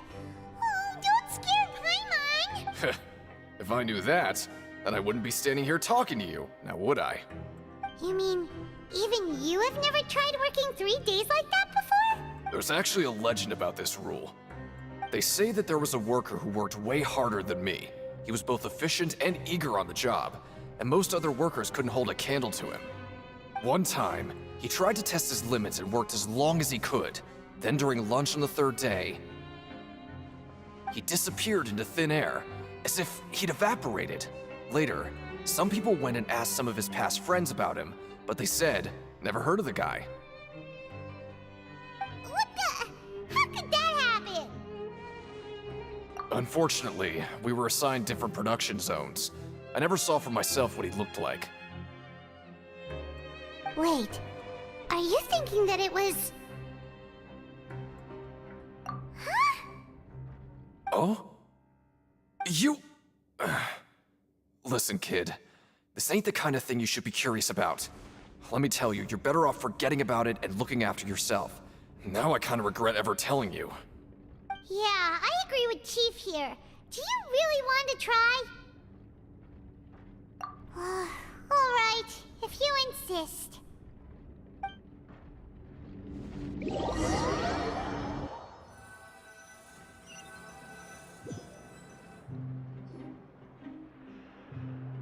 Whoa! Isn't this the super lucky meal? Looks like hard work really does get rewarded. Paimon's gonna take her time and savor every bite. What would you like to do this afternoon? Right, we just need to keep at it.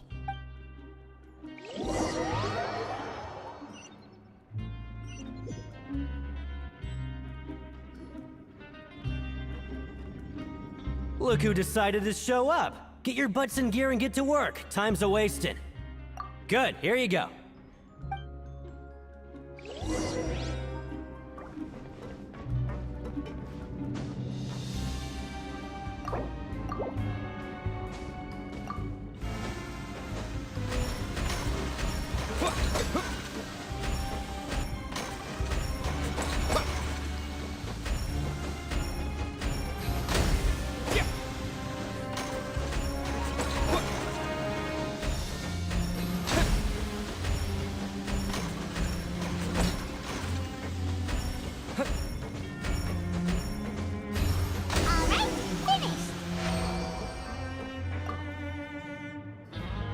Let me have a look.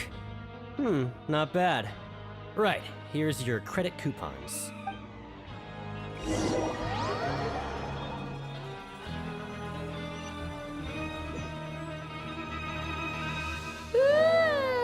woke up so early today that Paimon's been nodding off all afternoon. Good thing it's finally time for bed.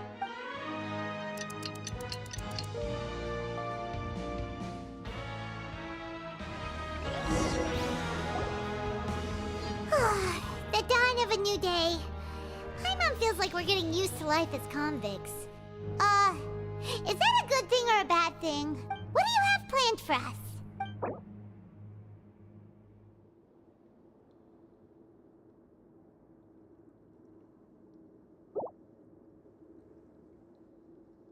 But Paimon really hopes the foreman will be in a better mood today.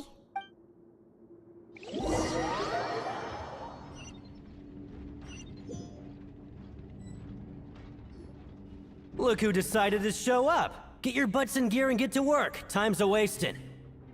Oh? What's with suddenly wanting to work so hard? You need coupons that badly? Sure. Let's just say we really want to test our limits.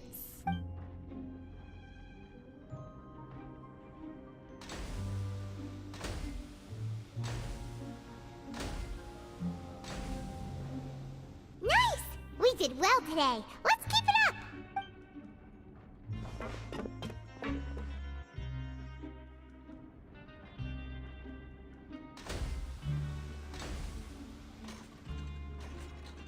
Whew, Paimon's had it.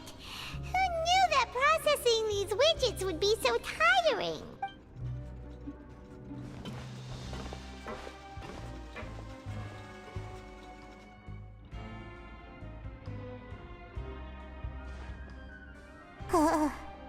That's it.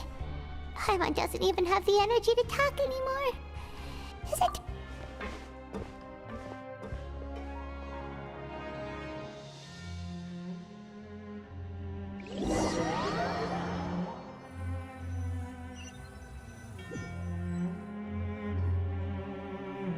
Oh, Paimon's exhausted. It's just work, and more work. Paimon's little body can't handle this much longer. Wait a sec. Now that Paimon thinks about it, haven't we been working non-stop for 3 days now? And now it's lunchtime. Oh, Paimon feels a shiver going down her spine. What's going to happen? But it doesn't seem like anything's changed at all. And we made it to the coupon cafeteria safely. Are the so-called hidden rules only a rumor after all? Well, there's no use to just guessing all day. Paimon's stomach has been grumbling the whole time. Let's just eat already. Paimon wonders what we'll get today. Maybe we'll get the super lucky meal. Wait, what? What in the world is this? What's with Paimon's food? And yours is the same. Is this stuff meat? But it looks and feels so bizarre. What kind of chef would make food like this? What do you think is going on? Is this the bad thing that Rowan was talking about? No, stop right there. Paimon gets what you mean, just don't say it. Hey, isn't that Woolsey over there? He must have made the food, right? So let's just ask him about the food and be done with it. Hey, Woolsey, have a moment? What is it? I'm about to go report the numbers for today's free meal, so you'd better make it quick. It's about the meat in our meals. Look, does it seem normal to you? The meat? Oh, that. Looks perfectly fine to me. Totally normal. You better hurry up and chow down. How could this be fun? Hey, don't leave! You barely even looked at it! Hey! Ugh, what should we do now? Woolsey wouldn't even give us the time of day. Yeah, looks like we have no other choice. Paimon was positively famished a minute ago, but now she's lost her appetite. What would you like to do this afternoon? Yeah, Paimon felt like some of the people here were a little strange the moment she saw them.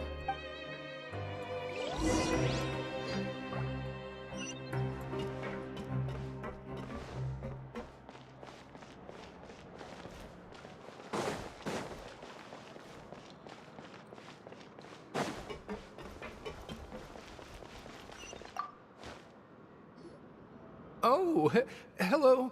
You two are the ones who were with His Grace. No need to be so nervous. Sorry, I couldn't help but think of His Grace once I saw you, and, well, it's hard to say. Maybe I am. He's got a very... Wait, seriously?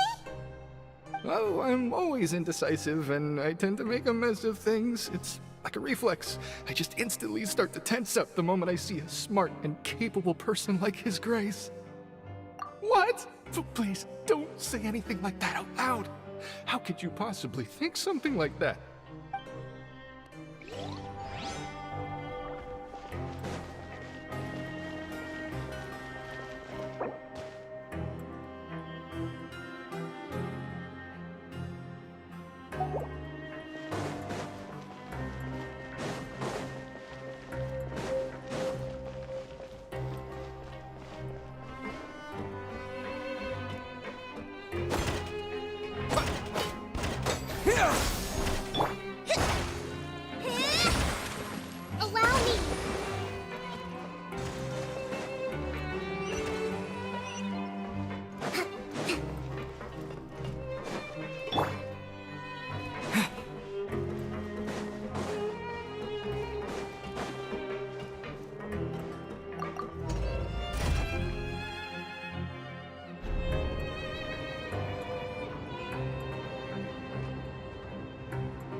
Siegewing? Aren't you supposed to be in the infirmary? What are you doing in the production zone? Hello, Traveler. Paimon? Everyone's usually busy around now, and we don't have any patients to look after in the infirmary. And you? What's there to enjoy here? It's really worth watching. I often stand here and observe everyone. Humans are just so interesting and adorable. I like to watch your expressions while you work. Are you talking about pets or people? Oh, I can see why you think that, but you shouldn't jump to conclusions. See, we Melazines are a different species, and we see the world very differently from humans. It's very easy for me to observe everyone's condition. All it takes is one look, and I can tell which workers are exhausted. Wait, Melazines can see that? Huh. That does sound useful for being a nurse. Yes, running around tending to everyone's health is very fulfilling. But I'd much prefer it if you're all happy and free from exhaustion and pain in the first place. Take care of your body, make sure you eat well. Always rest when you're tired from work, and don't push yourself too hard. We'll definitely take care of ourselves. Thanks for the reminder.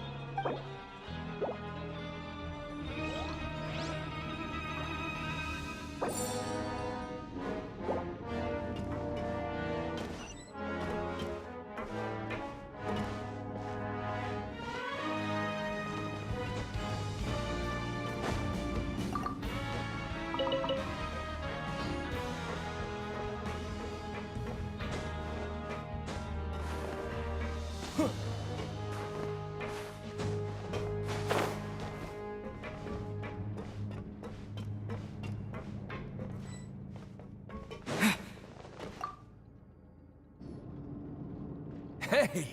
It's the Traveler and Paimon! No need to tease me, okay? I won't trip on the same step twice. Just like His Grace said, paying attention to every little detail is the key to prosperity. Maybe this is the true meaning of rebirth, not just earning credit coupons.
Rowan? What are you doing here, Chief? I was injured a bit just now. Nothing major, I think I just pulled something. Little mishaps like this are unavoidable at work, you know? Huh. Paimon wouldn't have thought someone as experienced as the Chief would still get hurt on the job. I just knew you would say that. This is pretty embarrassing. Where's Siegewing when you need her anyway? The one time I need to make a quick trip to the infirmary. Oh, you mean she wasn't in the infirmary? Yeah. The rumors say that there's never anybody in the infirmary in the half hour before lunch, and nobody knows where Siegewing gets off to. Huh. That's actually really strange. Siegewing's always super dedicated to her work. Where else would she possibly go? Forget it. I can take care of a small sprain like this on my own anyway. No need to trouble her.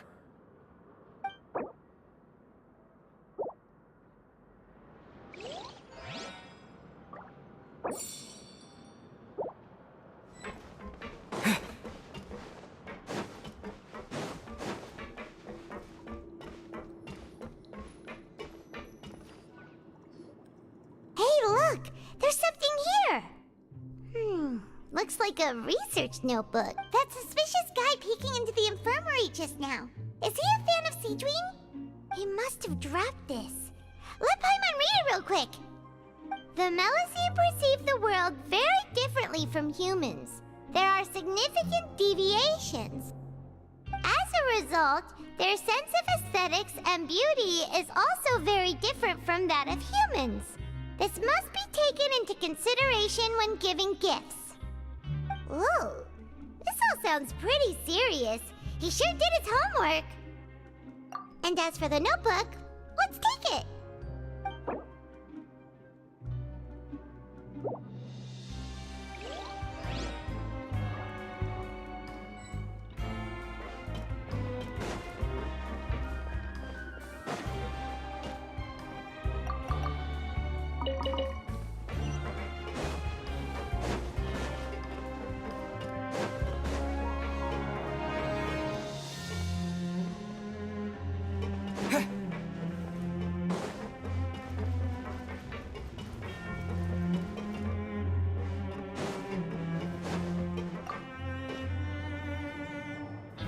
Oh, wonderful. I was worried that you'd be busy trying to earn credit coupons all the time, but it seems like you haven't neglected your investigation work after all. Paimon likes having more coupons, but no one wants to work all the time. Have you also been investigating the area, Lynette? No, I was just slacking off, and you happened to catch me.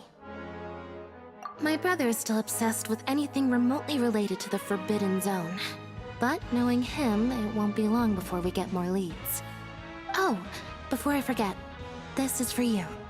Huh? Credit coupons? Why are you giving us these? I've been here longer than you, so credit coupons aren't a resource in particularly short supply. What is in short supply are interesting people to talk with. Aw, that's so nice of you, Lynette. We'll be sure to make good use of these coupons then. Thanks a bunch!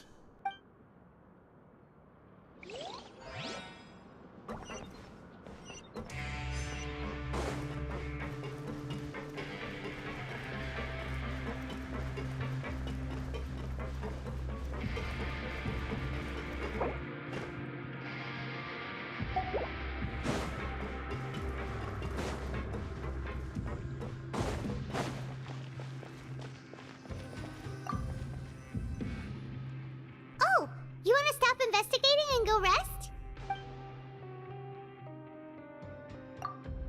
Okay, you should rest up. We'll be back at it tomorrow. So after working a few days straight, we got some strange meat in our lunch. What was that all about? Has our investigation turned up anything useful recently?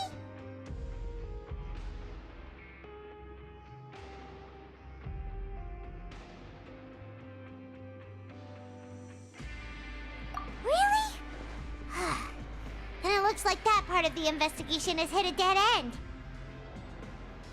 Well, we'll keep searching for more clues tomorrow. Good night, Traveler.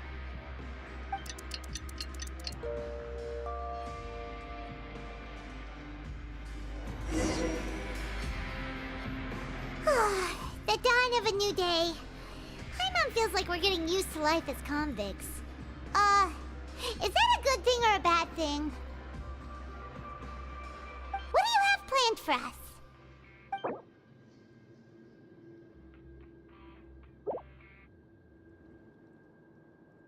After working here so long, we're really starting to get the hang of it. But doing the same thing all the time can get old pretty quickly. How are you holding up? Yeah, it's good to kick back and relax once in a while.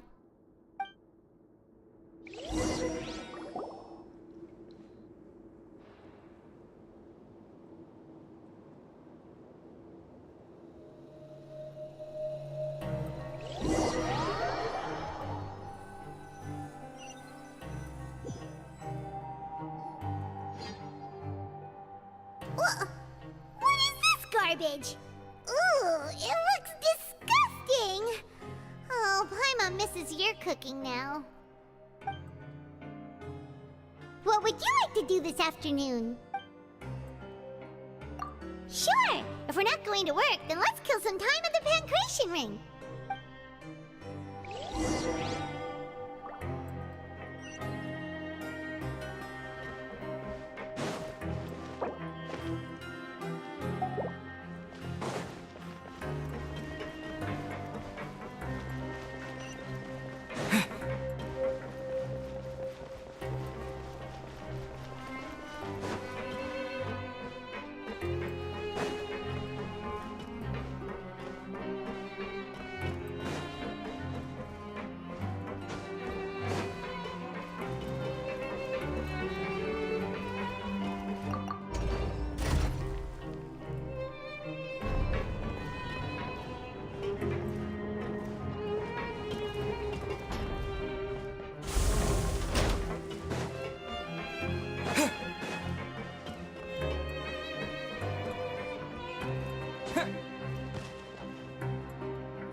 Oh, you must be the Traveler, huh?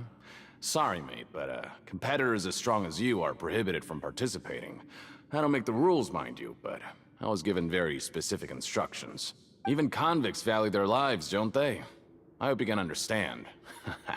But we have a game here that'll let you show off your strength, and you'll even earn some credit coupons in the process. What do you think? Interested? And if we lose the game, will it cost us credit coupons? Of course. That's the cruel reality facing every competitor in a place like the Pancration Ring. Okay, great.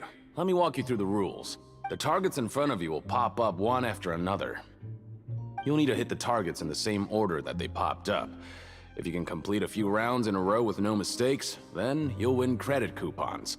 But the second you mess up the order, you'll lose. Game over. The game costs 300 credit coupons to have it go. So, you up for it? Thanks for your patronage, mate.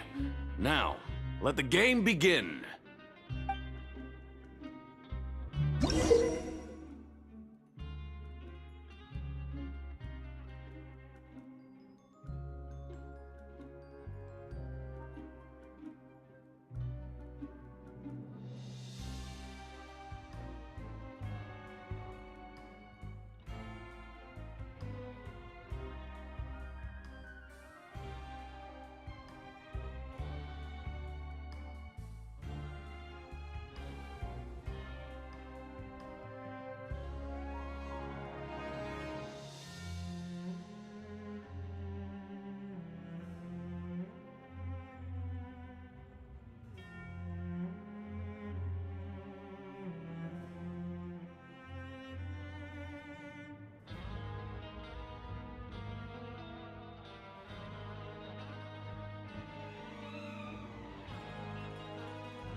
Okay, do your best to hit the targets, just like Colin said!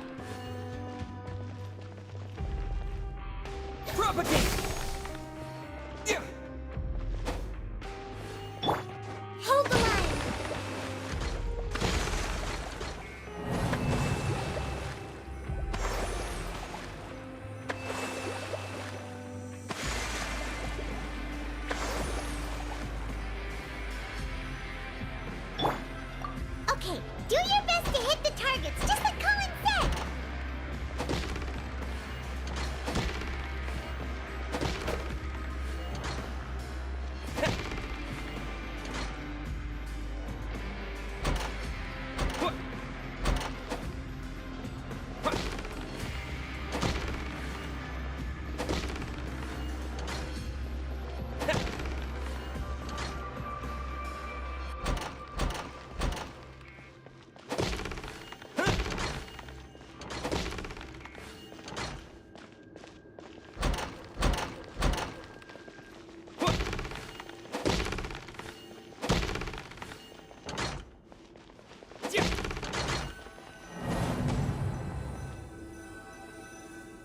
Okay, do your best to hit the targets, just like Colin said!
Your strength really shouldn't be underestimated. Now I get why you're prohibited from participating in any official fights. Nobody who values their life would be willing to get in the ring with you. However, you two haven't tried betting on the outcome of a pancration match yet, have you? Just go talk to Rusimov. Buy a ticket for whichever fighter you think will win. There's a big payout if the fighter you support comes out on top. But we don't know anything about the fighters! How can we possibly know who to support? That's normal. Just watch a few matches and get a feel for the fighters. It won't be long before you can pick winners in your sleep. He's got a point. Why don't we give it a try?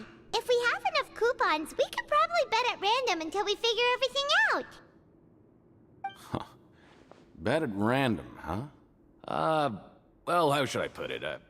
It's not like you can't do that, but I'd advise you to give it some more thought first. Huh? We shouldn't get too carried away.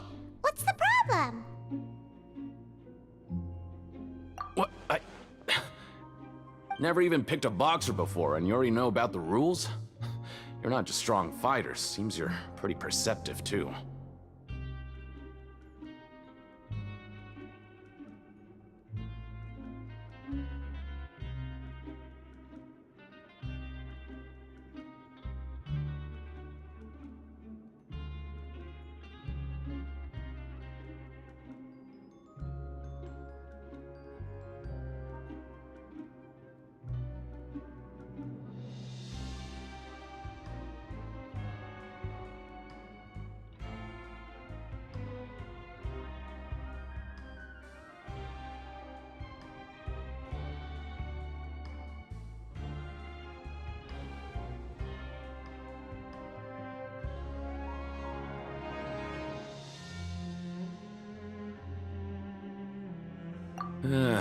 Might as well tell you about it, since you already know that much.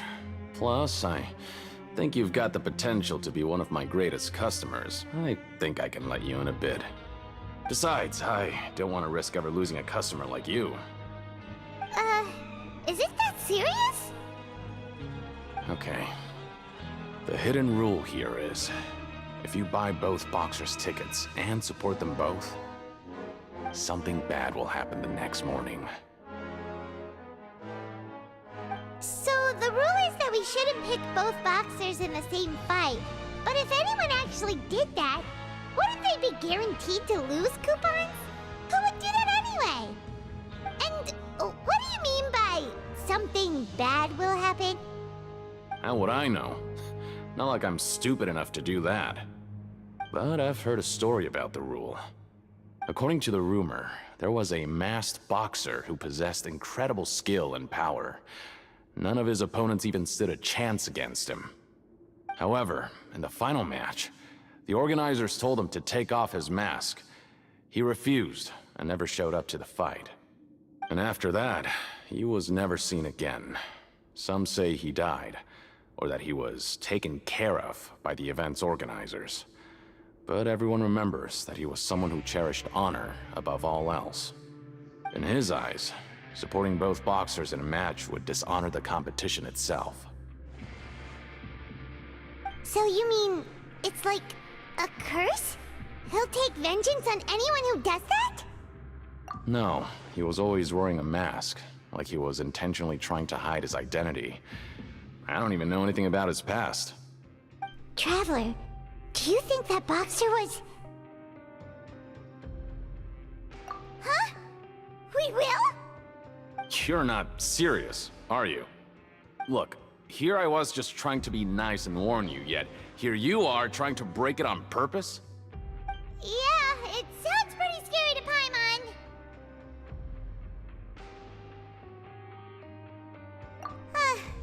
Seems you've made up your mind. Just be sure to protect Paimon, okay? Betting on both fighters will set you back about 3,000 credit coupons. If you have enough, then go ahead and give it a try. Just don't come running back to me if something happens. Seems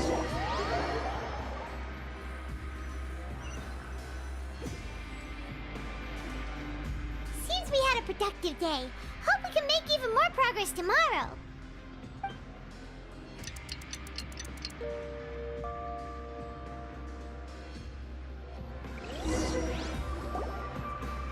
Oh, Paimon doesn't want to get up.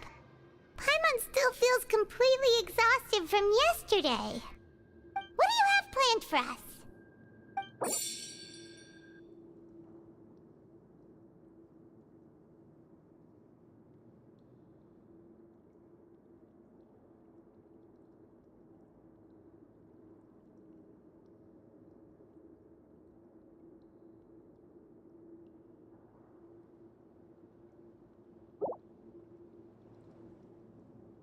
After working here, but doing the same thing...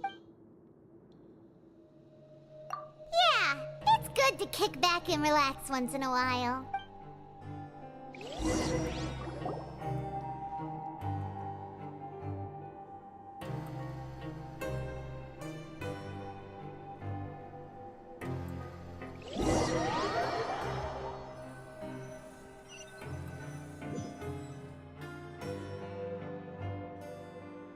What is this garbage? Ooh, it looks disgusting! What would you like to do this afternoon? Maybe we'll be able to find some leads there.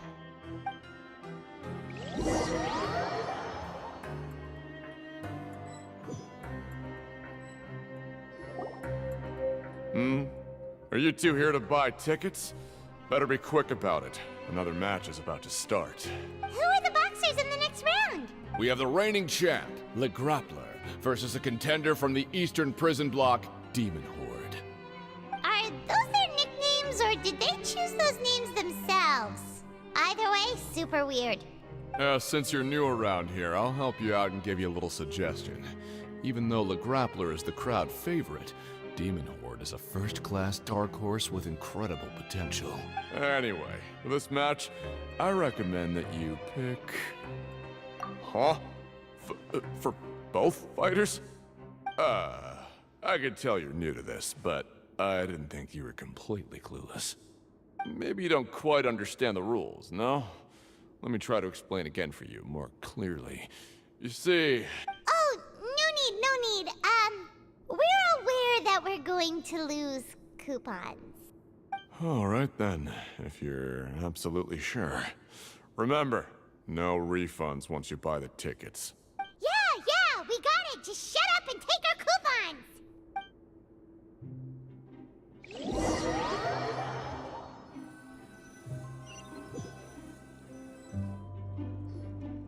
Aw, looks like we won't get a chance to sleep in as long as we're here. Let's get to bed early.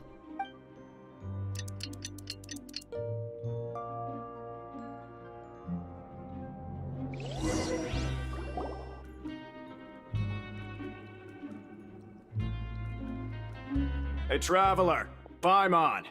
Package here for you. The next time you buy something, go pick it up yourself. I'm not a delivery man, you know. Huh? A package? For us? Did you buy something, Traveler? Paimon's not quite awake yet, so why don't you go take a look? Ah, right! Yesterday we broke the hidden rule and bought tickets for both boxers. Oh, maybe this package is the bad thing that Colin said would happen. Huh? Paimon suddenly feels wide awake. Wait, maybe let Paimon go hide somewhere first. Just call Paimon after you opened it. Hey, wait! Paimon's still here! Don't open it! Ah! Huh? Let Paimon take a peek too. Oh, it's just a small bottle. But the color of the liquid inside looks so wrong. Almost like...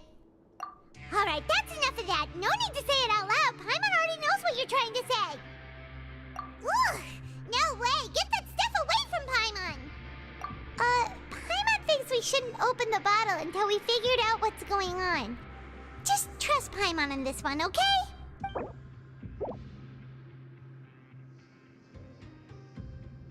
What do you have planned for us? Though it feels nice to slack off a little, less work means less coupons. Let's make the most of our morning.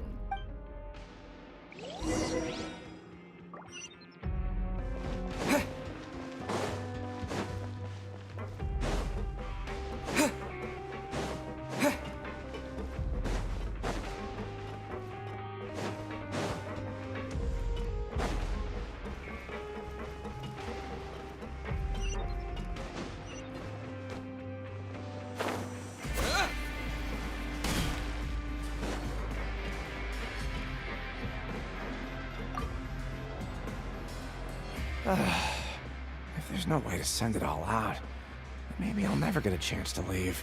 Who are you? We've never seen you before, and you don't look like a fellow convict. I'm not! Of course I'm not. Please, don't mistake me for a criminal. I'm a good, law-abiding citizen. Then what are you doing here? You sure seem anxious about something. I'm a promoter for Fontico, and I'm usually responsible for promoting our drink products. I thought I could complete my task here quickly and return to headquarters, but I've been here way longer than I anticipated. Oh, a promoter from Fontico? So what kind of problem did you run into? I'm so upset. It's all because of that Duke. After discussing the company's promotional plans with him, he told me outright that my project was worthless. However, in light of our long history of successful collaboration, I still tried to patiently explain the details. However, to my surprise, he just cut me off while I was speaking. Let me take a moment and recall his exact words. I'm just gonna stop you there and say no. If anything, I'm saving you time. It seems you don't fully understand the value of credit coupons here, nor do you understand the value of your own products. The former is because you are from the overworld. That's understandable, and I don't blame you for that. But as for the latter, only someone monumentally stupid, so breathtakingly stupid that they were completely ignorant of the value of credit coupons, despite living in the underworld, would ever possibly consider buying your drink. Let's just forget it. Anyway, that's how he rejected my proposal and asked me to come up with another solution with the condition that it doesn't cause any trouble for him. Can you believe that guy? Well, honcho here. Not much you can do about that. We met him too and could tell that he's the kind of guy that's hard to pin down. Fine. I know, I should just let it go. I'm on his turf after all. His house, his rules.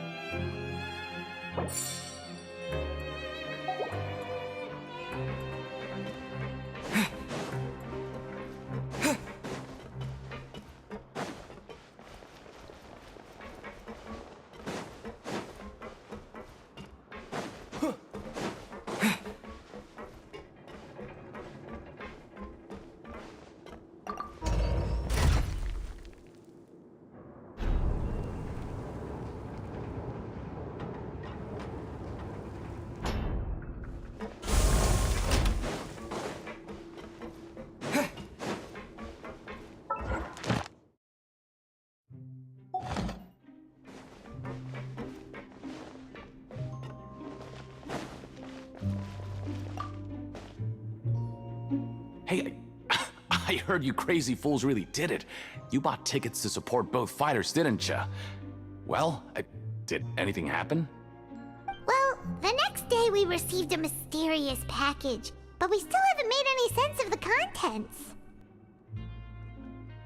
So it is real. You didn't become cursed or anything like that, did ya?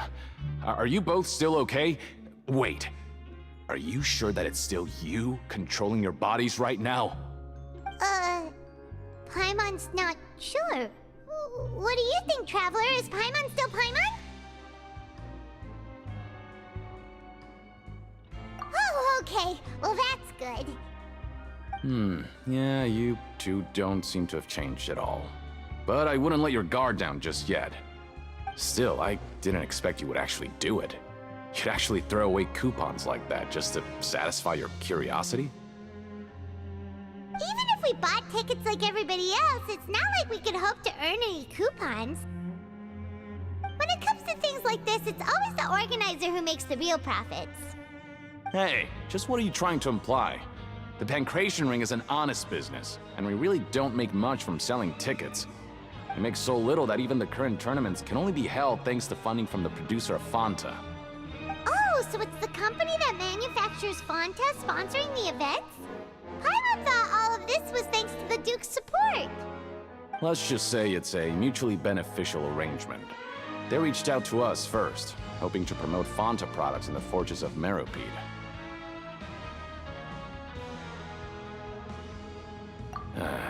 Anyway, you try and take extra good care of yourselves these next few days, you hear?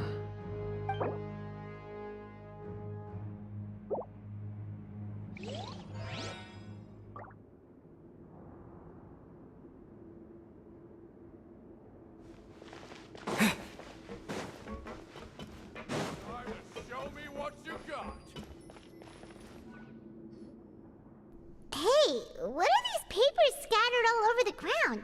Are they registration forms or something? Maybe not. Every page has the Fontaco symbol on it. Maybe it's some flyers from the company.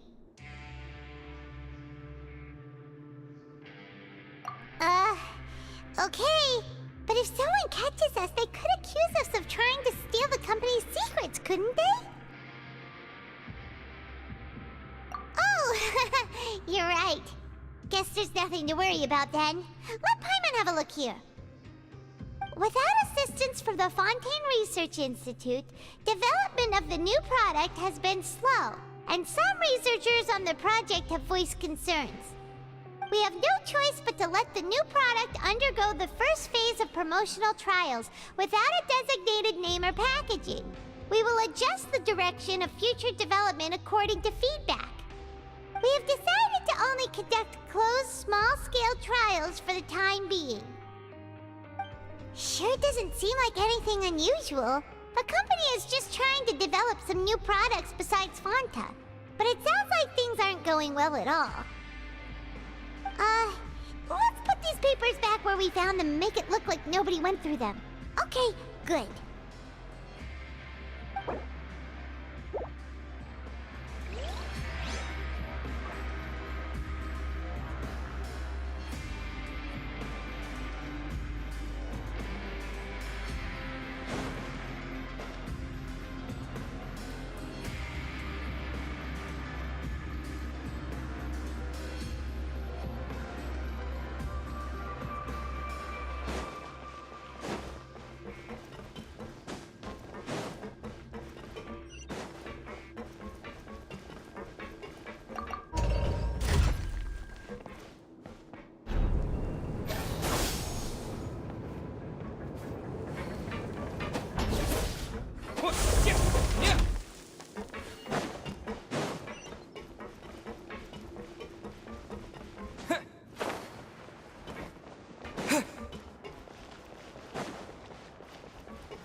wanna grab something to eat?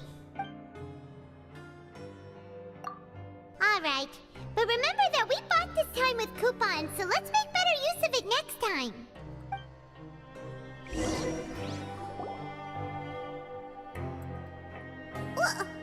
What is this garbage? Ooh, it looks disgusting!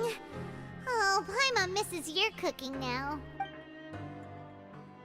What would you like to do this afternoon?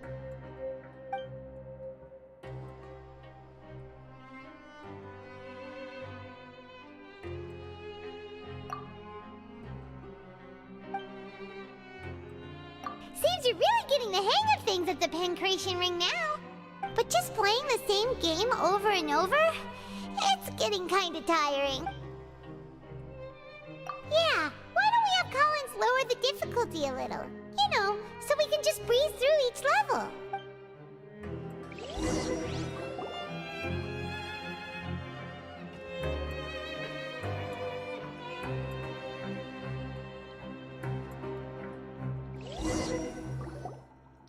A mysterious box?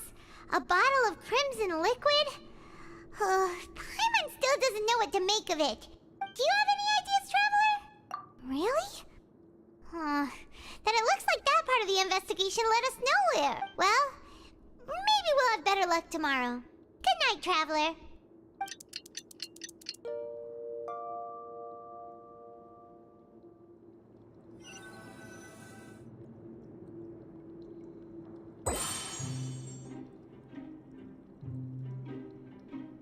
Okay, so we've investigated 2 of the hidden rules. Paimon didn't think this prison would have so many weird things going on. We'd better pick up the pace with our investigation, otherwise we'll never get anywhere. Yeah, let's skip work for now and put our time to good use.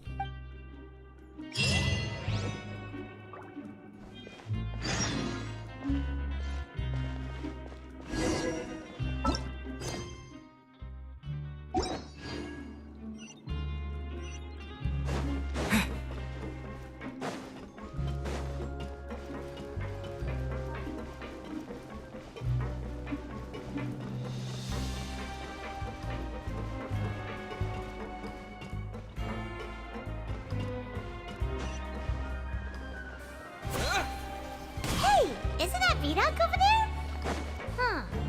Is it just Paimon, or are there fewer people than usual here today?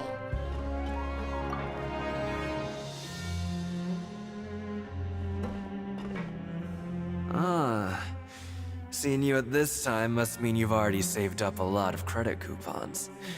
Or at least enough to skip work. Seems you're getting into the swing of things around here. Impressive. Very impressive. So, now can you tell us about the hidden rules you know? If that's what you want to know, I guess you couldn't have come at a better time. Huh? What do you mean it's a good time? Leonid and those other pesky broke urchins have all gone to work in the production zone. I wouldn't want them listening in without paying up. We get it! Just tell us already! So, you know those pipes that make strange sounds? Don't ever, ever go near them at night. Even if you manage to avoid the guards, you might find something even more terrible there. Something even more terrible?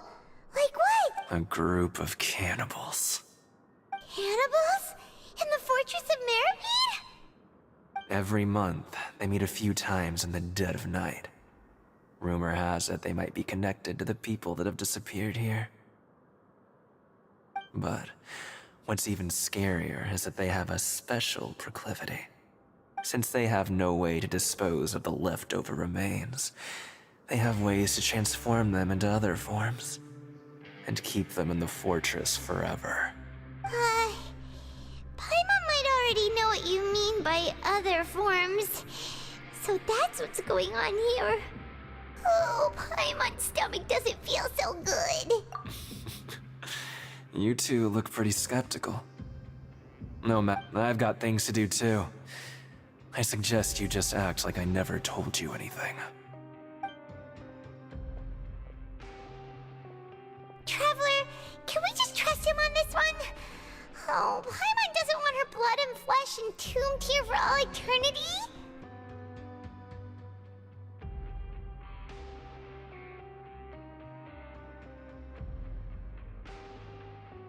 Oh, so that's how you see the situation. Huh. You know, Paimon does feel a little better about it now.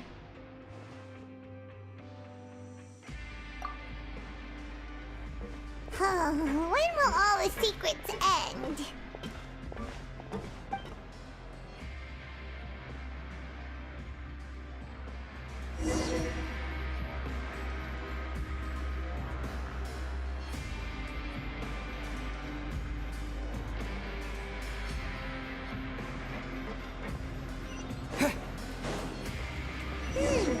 Vidok isn't here. But the guys who went to work in the morning are back. Let's go ask them! Just stay away from me.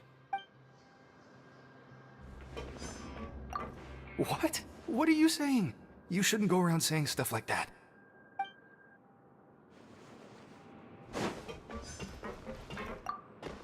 What are you talking about? Listen, you should keep your nose out of other people's business.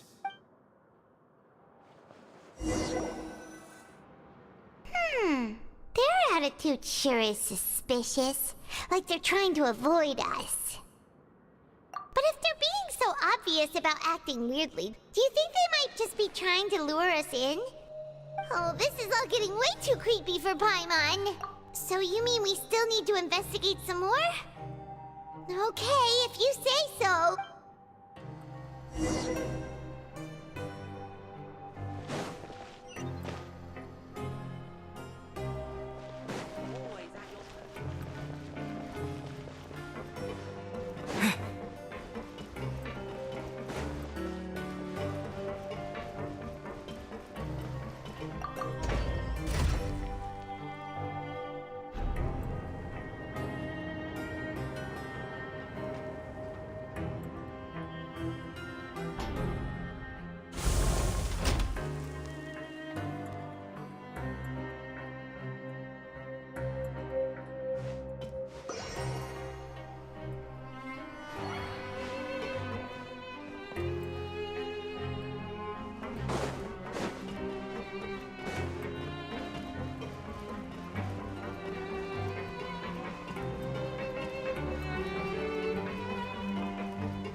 Fielding? What do you want? Criminals like you ought to be working right now. Catch my drift. We just want to ask you a simple question. Have you ever discovered anything odd during your nighttime patrols? Why are you asking about something like that? Whatever happens at night isn't your concern. All you need to worry about is getting enough sleep. Right! We've heard it happens a few times every month. Paimon has sensitive ears, so it makes it hard to sleep. Really? I see. But it's not like I'm on duty every night. And now that you mention it, I recall my colleagues talking about something like that before. They say that strange things tend to happen at night on pipe cleaning days.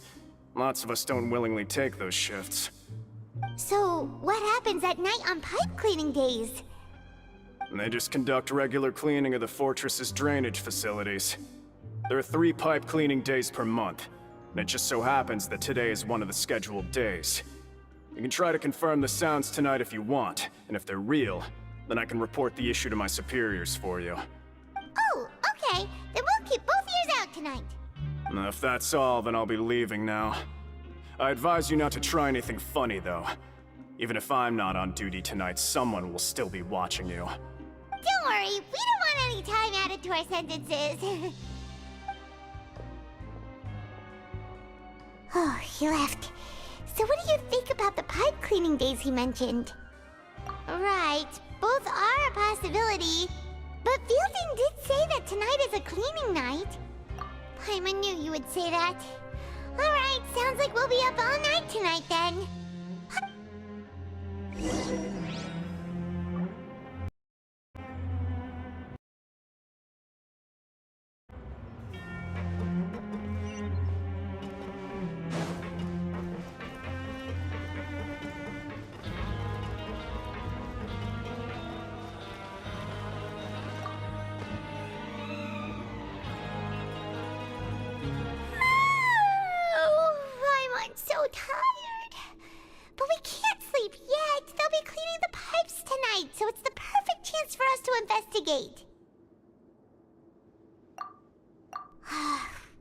whatever.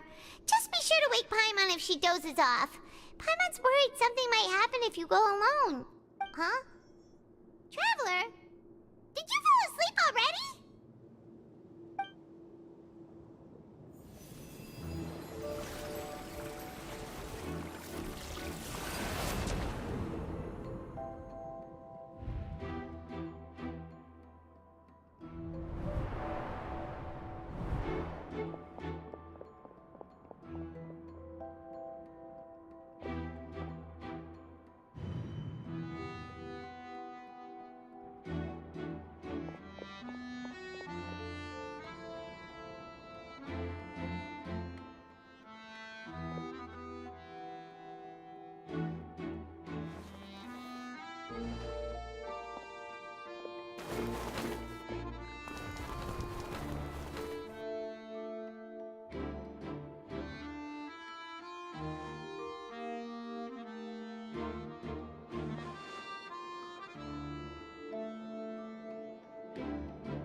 Traveler, come on, wake up! Oh, it looks like you were just peacefully sleeping to Paimon. Well, what did you see this time? Really? So we're finally starting to figure out what actually happened! But what about the cannibals? How do you explain them? Okay, well it's about time for us to get moving. Just be careful to avoid the patrolling guards.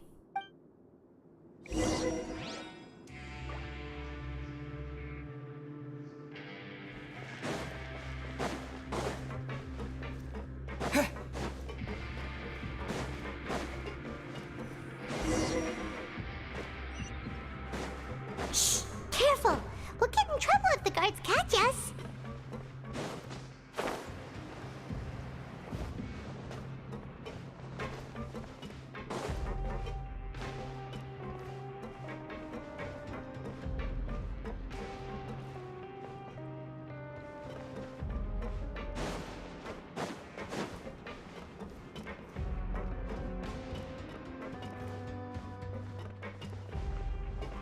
Uh-oh! They spotted us!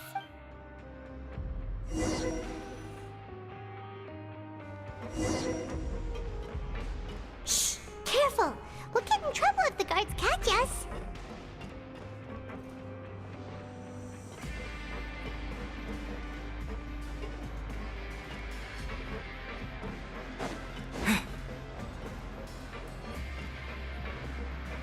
Hey, not this way. We need to get to that pipe, remember?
place.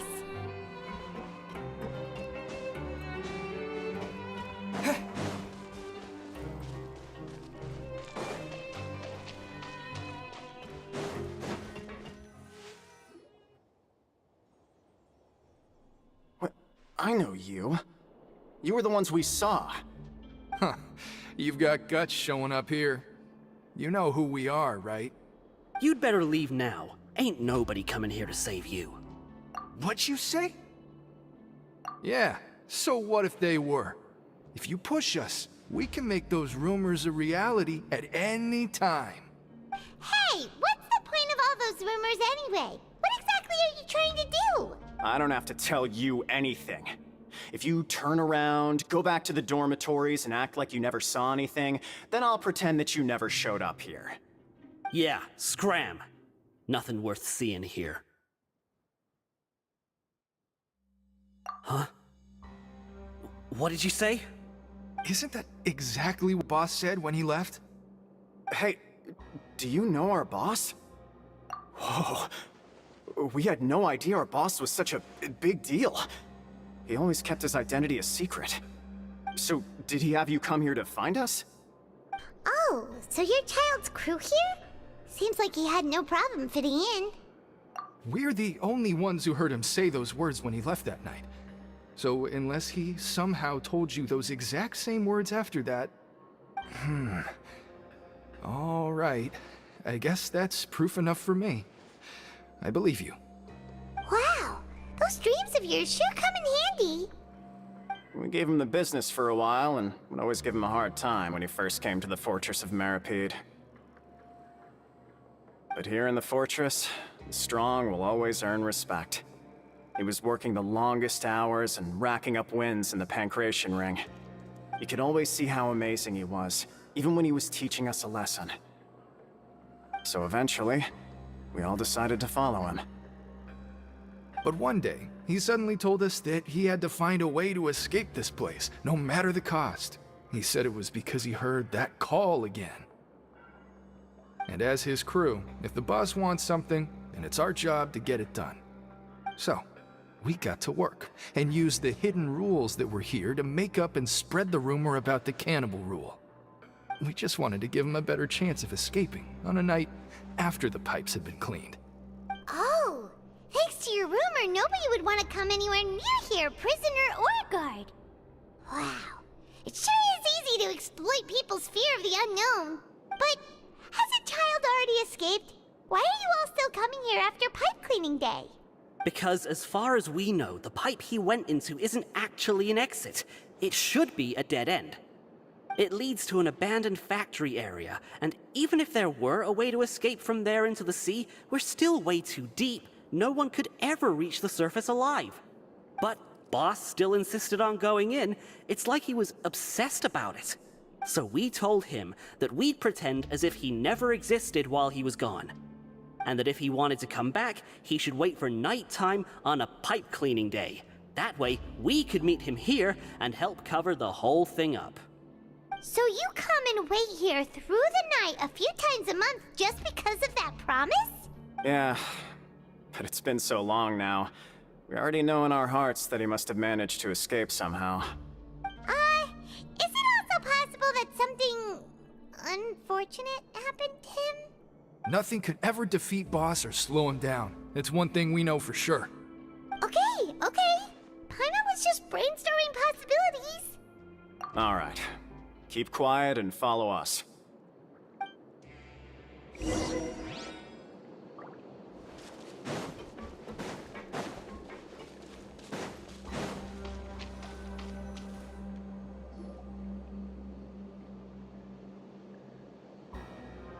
The way up from here has been sealed off. It's impossible to get through.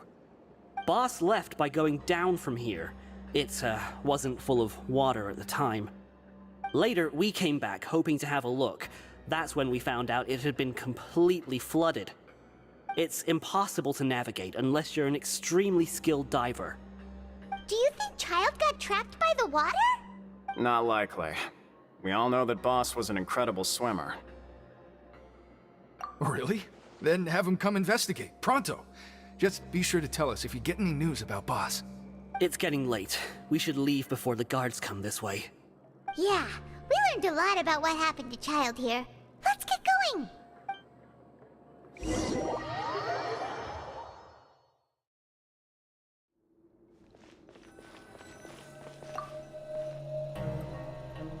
Whew. We finally learned some key information. Seems all of our investigative work has finally started to pay off. When you said you knew a diver, you were talking about Fremine, right? If we ask Linny, he'll definitely have Fremine help us. Ugh.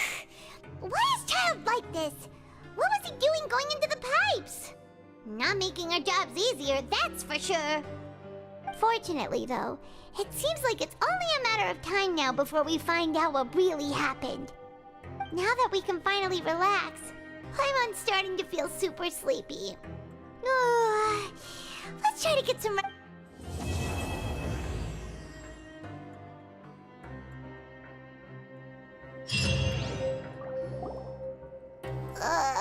It's morning already? Paimon still needs more sleep. Huh? Wait, look over there! It's one of Linny's cards! Let Paimon see what's written on it! Maybe you haven't heard, but today is the monthly free day. Everyone has the day off today, which makes it the perfect time to do some investigating. It's been a while since we last talked. Have you been making any progress lately? Let's meet at our usual spot in the factory area before lunchtime. Ooh, today's our lucky day. We have the day off. From the sound of it, Lenny's been making progress with his investigation. Wonder what he's discovered.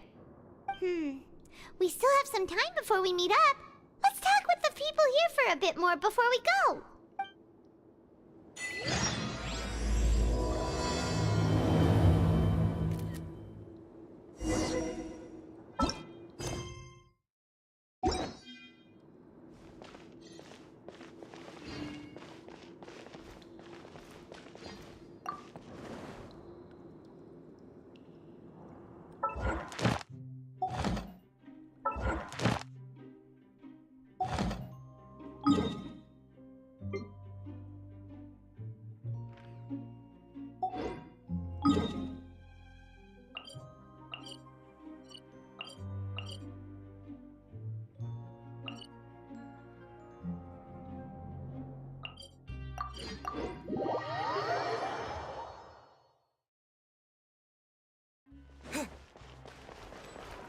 Ad Astra. Thank you for Ad Astra.